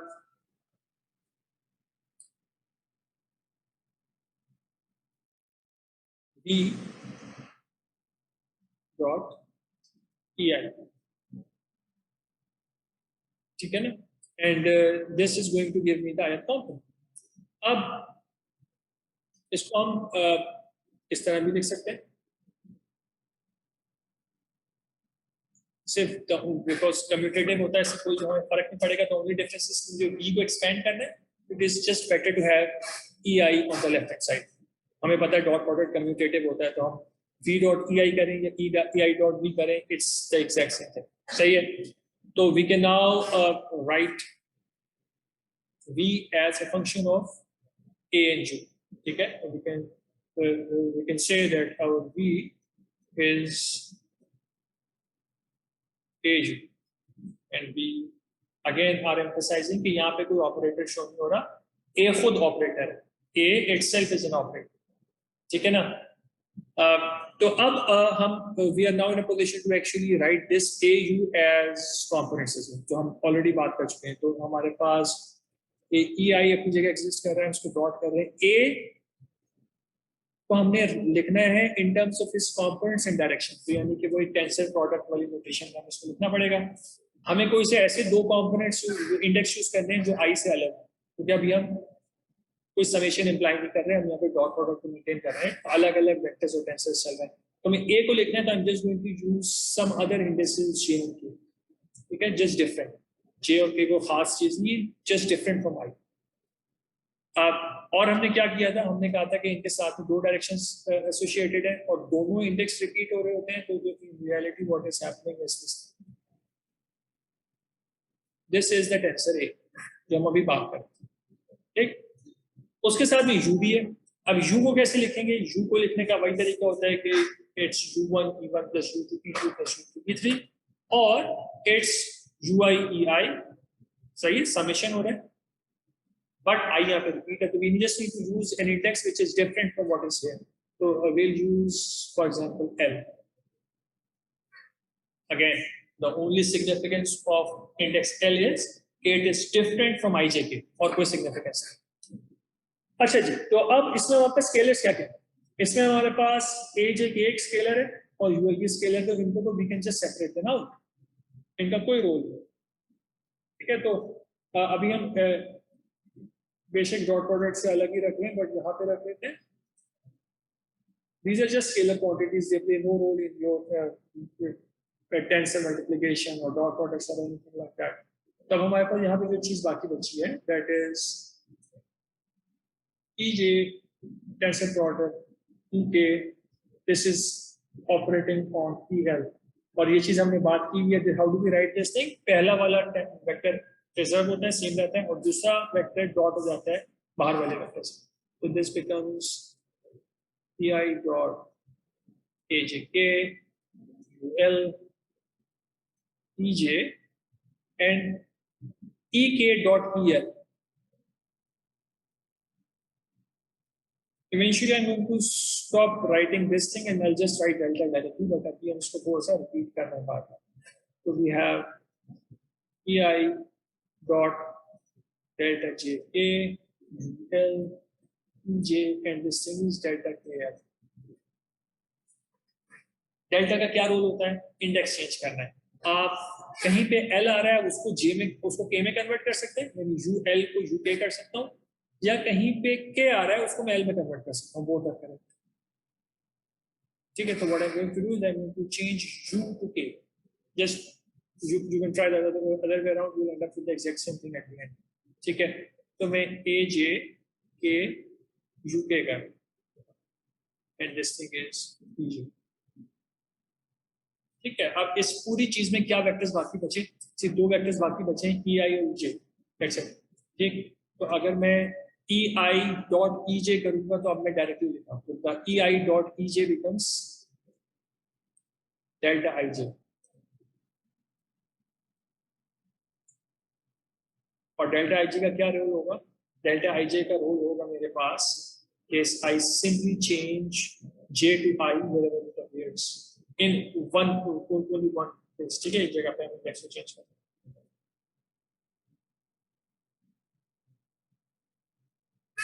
ऐसे, ठीक है जी। तो ये हो गया। अब now this thing is significant, very significant, ठीक है, because this is something which we already know and you'll understand what. So we are summing over k, ठीक है, and in order to understand what this is showing, let us just expand the complex. So हम यहाँ पे vi लिख लेते हैं पहले, and then let's see कि अगर मैं I equals to 1 करूँ तो क्या होता है, I equals to 2 करूँ तो क्या होता है, I equals to 3 करूँ तो क्या होता है, ठीक है। And let's do that. So if we do this, then for I equals to 1, we have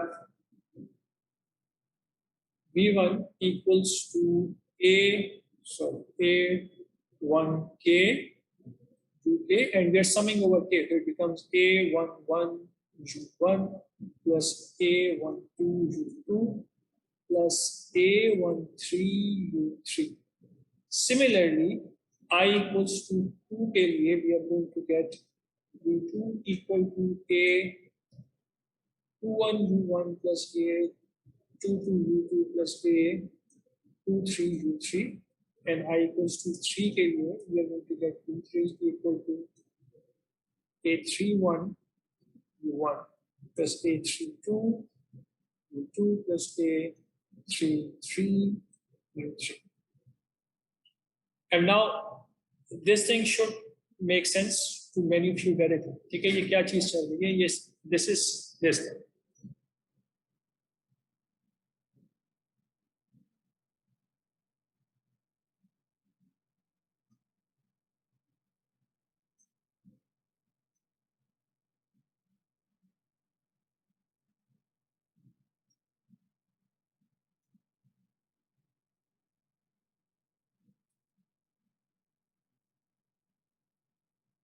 And this is multiplying with U1, U2.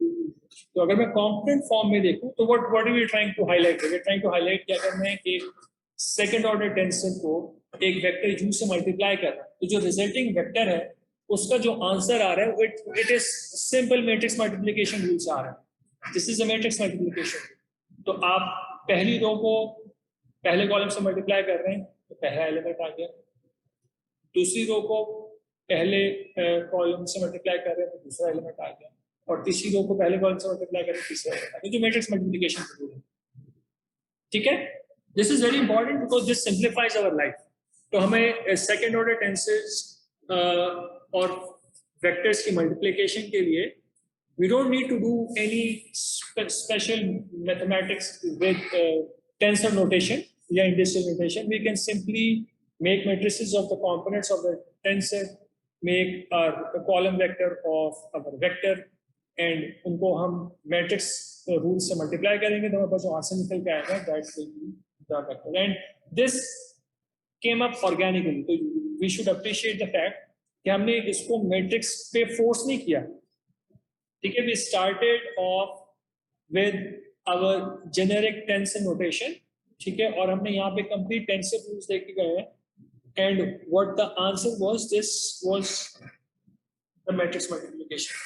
ठीक है, तो उसमें automatically matrix multiplication will apply. This helps us. ठीक है, and this came up automatically, and we'll see that later on as well. जब दो tensors multiply होंगे, even then we will be able to carry out matrix multiplication. ठीक है, वो भी खुद ब खुद it will show up because it is true. So we'll start off with our general tensor notation and we'll show that that thing is actually true. ठीक है, तो ये वाली बेसिक जो हमने कुछ टेंसर मैनिपुलेशन की बातें की हैं, इसके बाद we need to talk about some properties. ठीक है, टेंसर सेकंड ऑर्डर टेंसर्स की प्रॉपर्टीज. ठीक है, आप इनमें कुछ चीजें बहुत सिंपल हैं, तो this will actually help us cool down a little bit. ठीक है, वो बहुत सारी मैथ्स होगी, वो बहुत बेसिक चीज़ों की बात करनी है, and then we'll talk about a few properties जो probably will need to stop. ठीक है, कंप्लीट नहीं कर पाएंगे जितना हमने प्लान किया था, we'll continue later on. ठीक है, तो सबसे पहली जो चीज़ है हमारे पास लीनियरिटी कंडीशंस का है. लीनियरिटी का मतलब ये कि जो डिस्ट्रीब्यूट हो जाती है चीज़, वो वाली चीज़ें किस तरह से. तो लीनियरिटी कंडीशंस के लिए we can consider three second order tensors which belong to our set of general linear operators on 3D vectors. So we read this as general linear operators on 3D vectors. Okay, and we consider a vector U belonging to our 3D vector space, and we consider two scalar quantities which belong to simply the space of real elements. ठीक है, set of real elements. अच्छा जी, अब अगर ये चीज true है,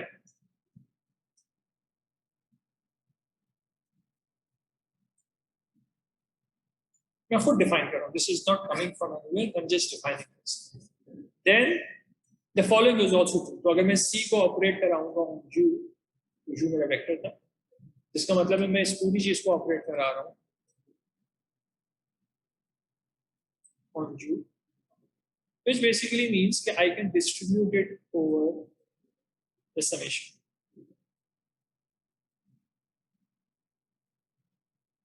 Okay? So this is one of the requirements of linearity. Linear systems को आप distribute कर सकते हैं. ठीक है, इनपुट्स को भी डिस्ट्रीब्यूट कर सकते हैं, सिस्टम को भी दो पार्ट्स में डिस्ट्रीब्यूट कर सकते हैं, पार्ट पीस बाय पीस. यानी कि think of this as a machine which takes something in a diameter of, let's say a thickness of 1 inch and reduces it, तो जो उसका आउटपुट भी निकल के आ रहा है, it reduces it into half an inch. So this is that machine. And these are two machines जो पहले 0.75 पे reduce करती है और फिर उसको 0.5 पे reduce करती है. So the end result is still the same thing. It's still 0.5 inches. ठीक है, तो what we have here is a linear system. ठीक. Okay, ये वाली चीज हो गई. इसके अंदर दो बातें खास में, दो चीजें हाईलाइट हो गई.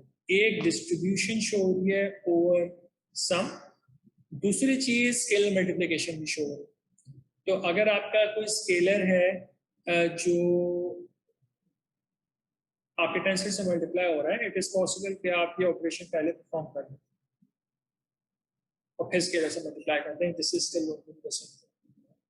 ठीक है. तो इसके अंदर जो दो प्रॉपर्टीज यूज हो रही हैं, इसके अंदर जो दो प्रॉपर्टीज यूज हो रही हैं,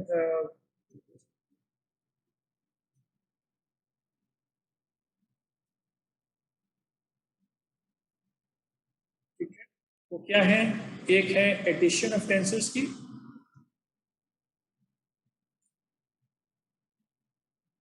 the two tensors added together resulted in the third tensor, और दूसरी हो रही है स्केलर मल्टीप्लिकेशन.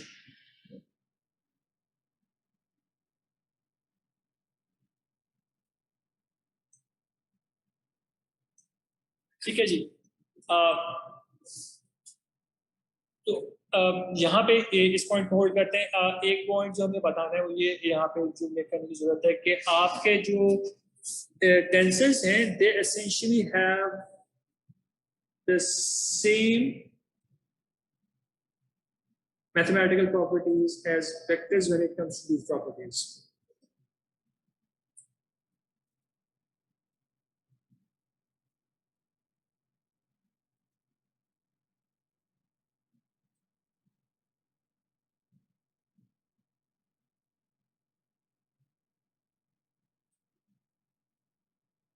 वेक्टर एडिशन क्या होती है? कंपोनेंट से कंपोनेंट ऐड होता है. The same thing is going to happen for tensors of any dimension, second order, fourth order, sixth order, कुछ भी होगा, same rule apply होगा, component से component ऐड हो जाएगा. ठीक है. And it also follows the same rule for scalar multiplication. Scalar multiplication में क्या होता है? अगर एक स्केलर किसी वेक्टर से मल्टीप्लाई हो रहा है तो वो हर कंपोनेंट से मल्टीप्लाई होता है. Same thing is going to happen here. अगर कोई स्केलर किसी टेंसर से मल्टीप्लाई होगा तो वो उसके हर कंपोनेंट से मल्टीप्लाई होगा. ठीक है. तो when we talk about addition of tensors and we talk about scalar multiplication of tensors, the rules are the same for vectors and tensors. ठीक. बट हमारे पास जो टेंसर्स हैं उनके कुछ और रूल्स भी होंगे. ठीक है. There are certain other properties, certain other features of tensors जो कि आपको वेक्टर्स में नहीं मिलेंगे बिकॉज उनकी उतनी डायमेंशन सीक्वेंस है. ठीक है. तो विल टॉक अबाउट दैट. तो ये तो बिल्कुल बेसिक सी चीज थी, इसमें कोई ऐसी खास चीज नहीं है जिस पर मेरे को बहुत ज्यादा स्पेसिफिकली डिस्कस करना पड़े. इससे सिमिलर बात हम ऑलरेडी वेक्टर्स के लिए कर चुके हैं. सही है. कंपोनेंट से कंपोनेंट ऐड होगा और स्केलर हर कंपोनेंट से मल्टीप्लाई होगा. That's basically what we do. Okay. कुछ पर्टिकुलर प्रॉपर्टीज है आपके टेंसर्स की, जिनमें से पहली प्रॉपर्टी जो है वो टेंसर का ट्रांसफॉर्म है. ठीक. अगर हम एक टेंसर ए एज्यूम कर लें,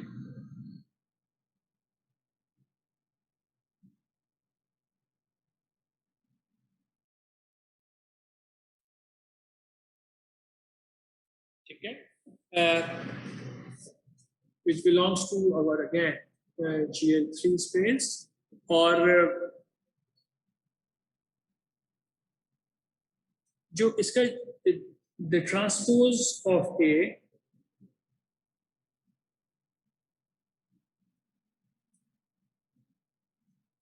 is a tensor जिसको different तरीके से represent करते हैं. A apostrophe से भी represent किया जाता है, A sub T से भी represent किया जाता है, तो हम A sub T यूज करते हैं. ठीक है, सुपर स्टेप में T. This is a unique vector. ठीक है, this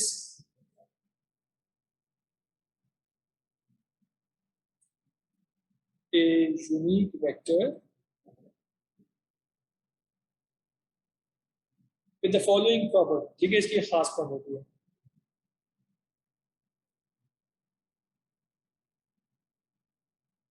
And this thing is true for matrices as well, but sometimes we don't cover this point very clearly in our courses. ठीक है, but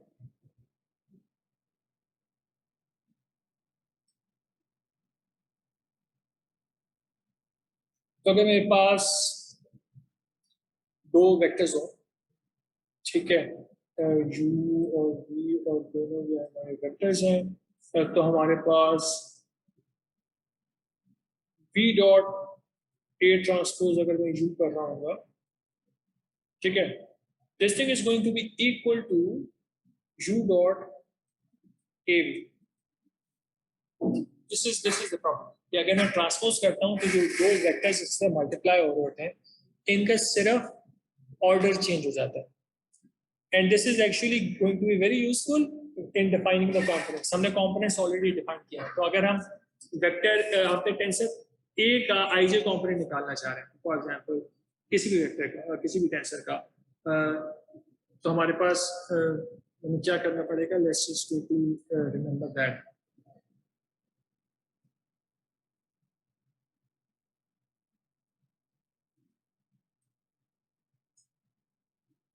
ij component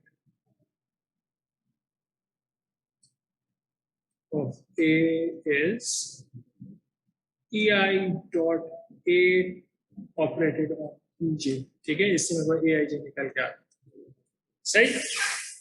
तो if I do the same thing on a transpose, मेरे पास basically क्या होगा, A transpose का ij component निकल के आ जाएगा. ठीक है, and we know applying the property of top. ठीक है, ये वाली ऊपर प्रॉपर्टी दी हुई है कि अगर मैं ट्रांसपोज के इर्द गिर्द दो मेरे पास वेक्टर्स मल्टीप्लाई हो रहे हैं और मैं ट्रांसपोज को रिमूव करता हूं तो दोनों वेक्टर्स की लोकेशन चेंज हो जाती है. ठीक है, this thing is equivalent to मैं इस वाले वेक्टर को ना मूव कर रहा हूं इधर. सही है, तो I am going to write this ej dot A transpose bi.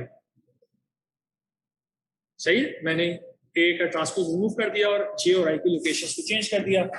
And what is this in fact, ये क्या चीज है, ये A का कंपोनेंट है. A का कौन सा कंपोनेंट है, A का ji कंपोनेंट. ठीक है, तो this satisfy what we do in transpose of a matrix, right? तो अगर मेरे पास कोई भी वेक्टर है something like this,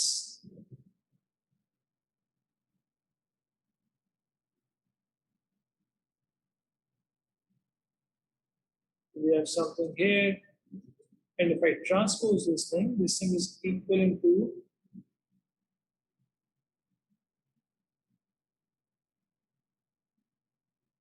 okay, and in fact just let me just complete this thing as separate quantities so that those differences never do.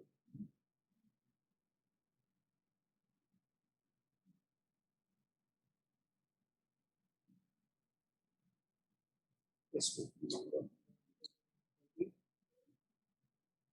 so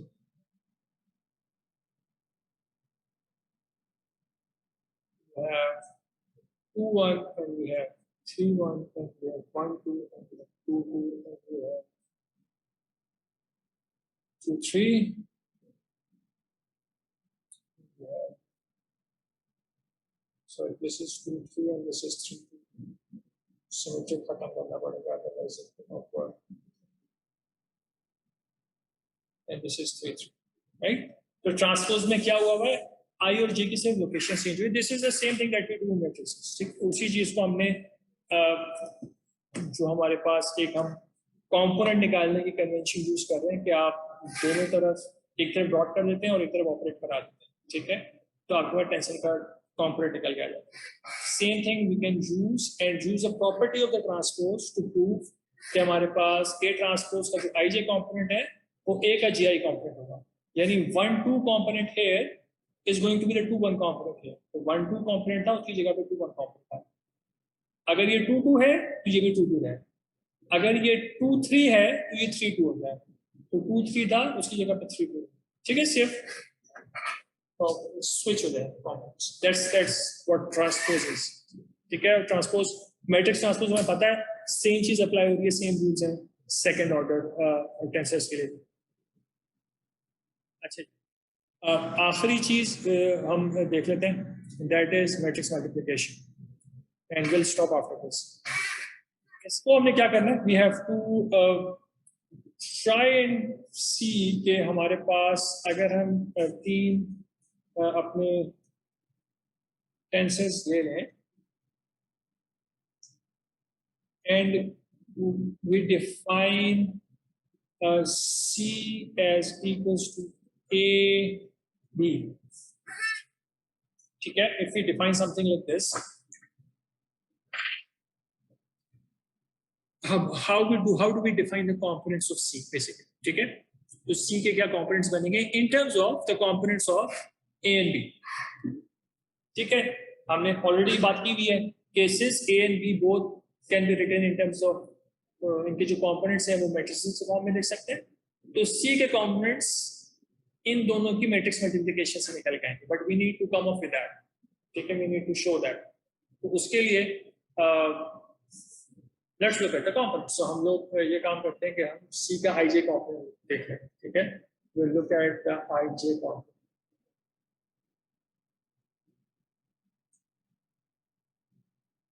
and the I J component is going to be ei dot cej. Again, the same thing is going to happen on the other side as well.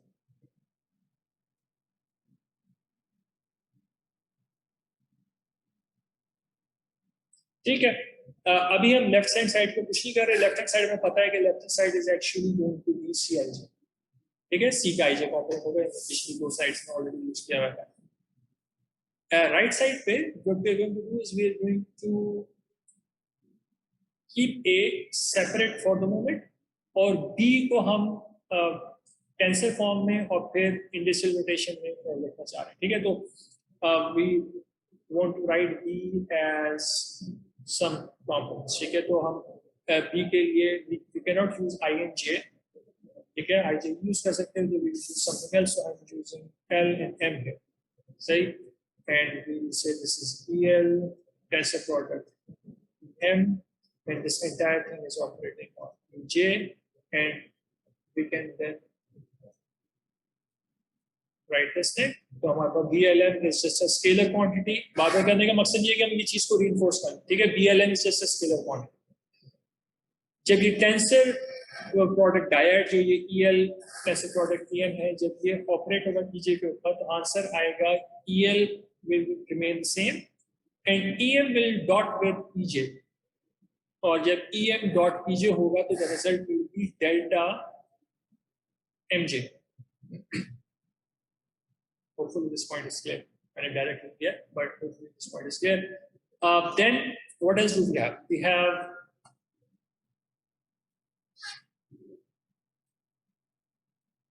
what we can do is now we can use this delta to change the dimension. ठीक है, basically तो जहां पे मेरे पास M आ रहा है तो उसको J से रिप्लेस कर सकता हूँ.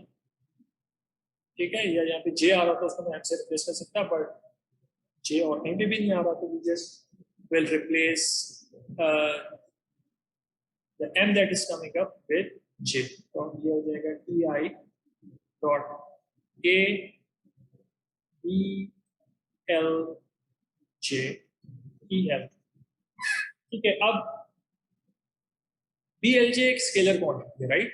तो BLJ को I can just keep this separate. I can keep this like this.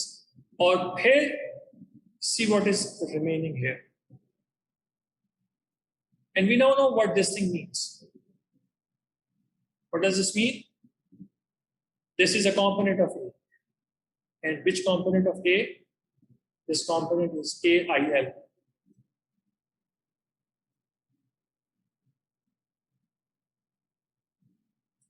Or it would be more feasible to write it like this.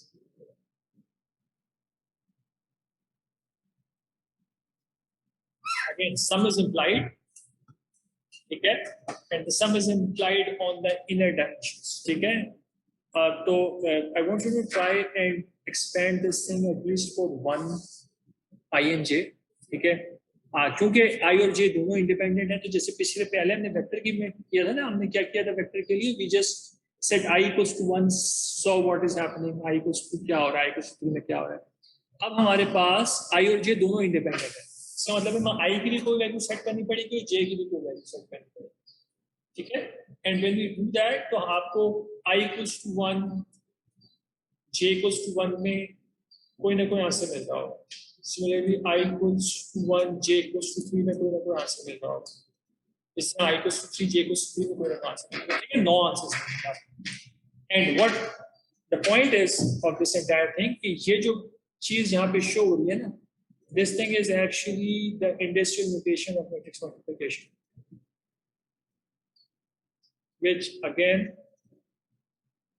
popped up automatically. We did not actually bring it ourselves. ठीक है, जो खुद से आई, which means कि हमारे पास जो second order tensors हैं वो matrix multiplication के rules को follow करते हैं. ठीक है, तो हम लोग we can define the components of C of C as a multiple of the matrix of the components of A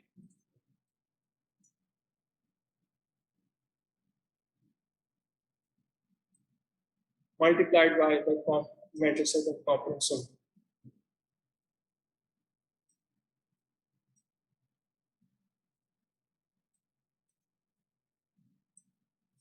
ठीक है जी, ये हमारी चीज हो गई. And this is when we are trying to multiply two second order tensors together. सही है? Tensors को अभी हमने जो मल्टीप्लाई किया हुआ है, ये this is you need to understand कि ये इसको sometimes it's just a multiplication, but there are different types of multiplication going on, right? एक हमने स्केलर प्रोडक्ट लिया था वेक्टर्स का, तो उससे हमारे पास आंसर स्केलर में आ गया, तो ठीक है. एक हमने स्केलर्स का टेंसर प्रोडक्ट लिया था जिससे ऑर्डर बढ़ गया था और हमारे पास आंसर जो है वो वेक्टर्स की मल्टीप्लिकेशन से टेंसर में आ गया था. दिस पर्टिकुलर केसेस जब हमारे पास दो डायमेंशंस दोनों की हैं, उनमें से कोई एक डायमेंशन मैच कर रही है, तो जो remaining dimensions are still I and J, यानी दो सेकंड ऑर्डर टेंसर्स मल्टीप्लाई हो रहे हैं and the answer is still a second order tensor. ठीक है, कोई से एक इंडेक्स हमारे पास रिपीट हो गया, एक इंडेक्स के ऊपर हमने समेशन हम अप्लाई करें. What will happen if we imply summation on both the indexes? ठीक है, I think I missed that. Okay, I think need to add this.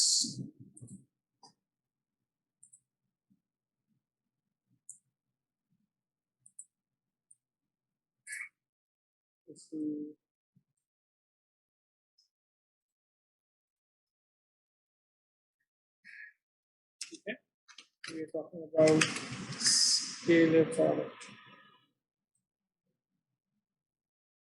which is pretty C. इसमें कोई नई चीज नहीं है. It's exact same thing that we have already talked about. The only difference is हमारे पास क्या, वही हमारे पास दो इनमें से टेंसर्स हैं जो कि GL3 स्पेस को बिलोंग कर रहे हैं, and A dot B is equals to, ये स्केलर प्रोडक्ट अभी भी हम डॉट प्रोडक्ट ले रहे हैं, ठीक है. This thing is when both the indices are repeated. तो हम A I J EIJ कर, तो this is a scalar quantity.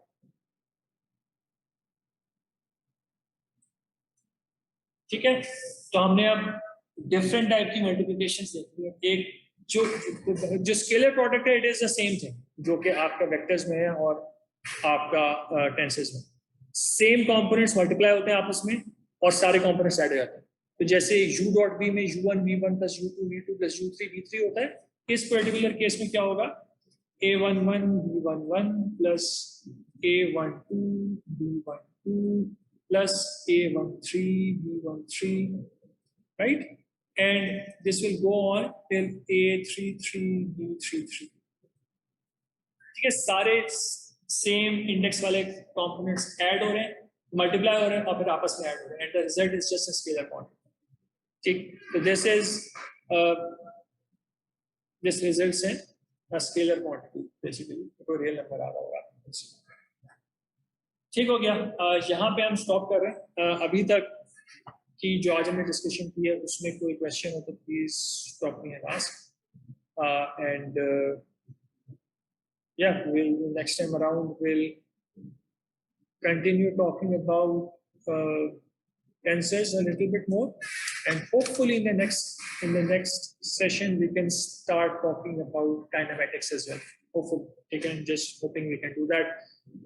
There is something left जो कि हमने और देखनी, हमने टेंसेस सही से पूरे नहीं पढ़े, we are only covering the parts which we need. ठीक है, तो हमसे उतना चीज कवर कर रहे हैं, and so we'll probably need some more time in the next week to cover this. After that we can start with the continued mechanics part. तो अभी कोई पॉइंट है किसी का? सर सेकंड लास्ट स्लाइड पे आएगा सर। जी, ये second last. Okay, late me just go. अच्छा, मैं आ गया, ये वाली स्लाइड। जी जी सर, ये जो हेडिंग है मल्टीप्लिकेशन ऑफ टू टेंसर्स, अब नेक्स्ट जो आपने की वो स्केलर थी, ये कौन सी थी सर? ये देखें, दिस इज इसको देखें, there are multiple, this is not an outer product. असल में कन्वेंशन थोड़ी सी जो है ना, this is an inner product, ठीक है, but this is not a scalar product. Inner product ये होता है कि कोई सी एक डायमेंशन जो है आपकी रिपीट करा रहे हैं। कुछ बुक्स इसको इस तरीके से भी लेती हैं, तो let me just, this is actually a very good point. और इसमें ज्यादा जो है ना कन्वेंशन की बात है कि बुक्स लिखती कैसे। तो हम I can, with using two tensors, I can define these things. अगर ये दोनों सेकंड ऑर्डर टेंसर्स हैं, अब एक अप्रोच ये वाली, ठीक है, ये अप्रोच हमारी बुक्स में यूज नहीं हुई तो मैं इस तरह यूज नहीं कर रहा, but this makes a little bit more sense. इसमें क्या हो रहा है, इसमें ये हो रहा है कि जब हम एक टेंसर प्रोडक्ट का सिंबल यूज कर रहे होते हैं, in this case none of the indices are repeated, तो जो मेरा आंसर होगा that will be AIJ BKL। ठीक है, जब मैं एक डॉट यूज कर रहा हूं तो जो हमने सिर्फ मल्टीप्लिकेशन किया है, दिस इज दिस थिंग जो हम अभी कर रहे हैं। इस पर्टिकुलर केस में we are just repeating the inner index. जी, बेसिकली ये काम कर रहे हैं, ठीक है, IJ और J, ठीक है।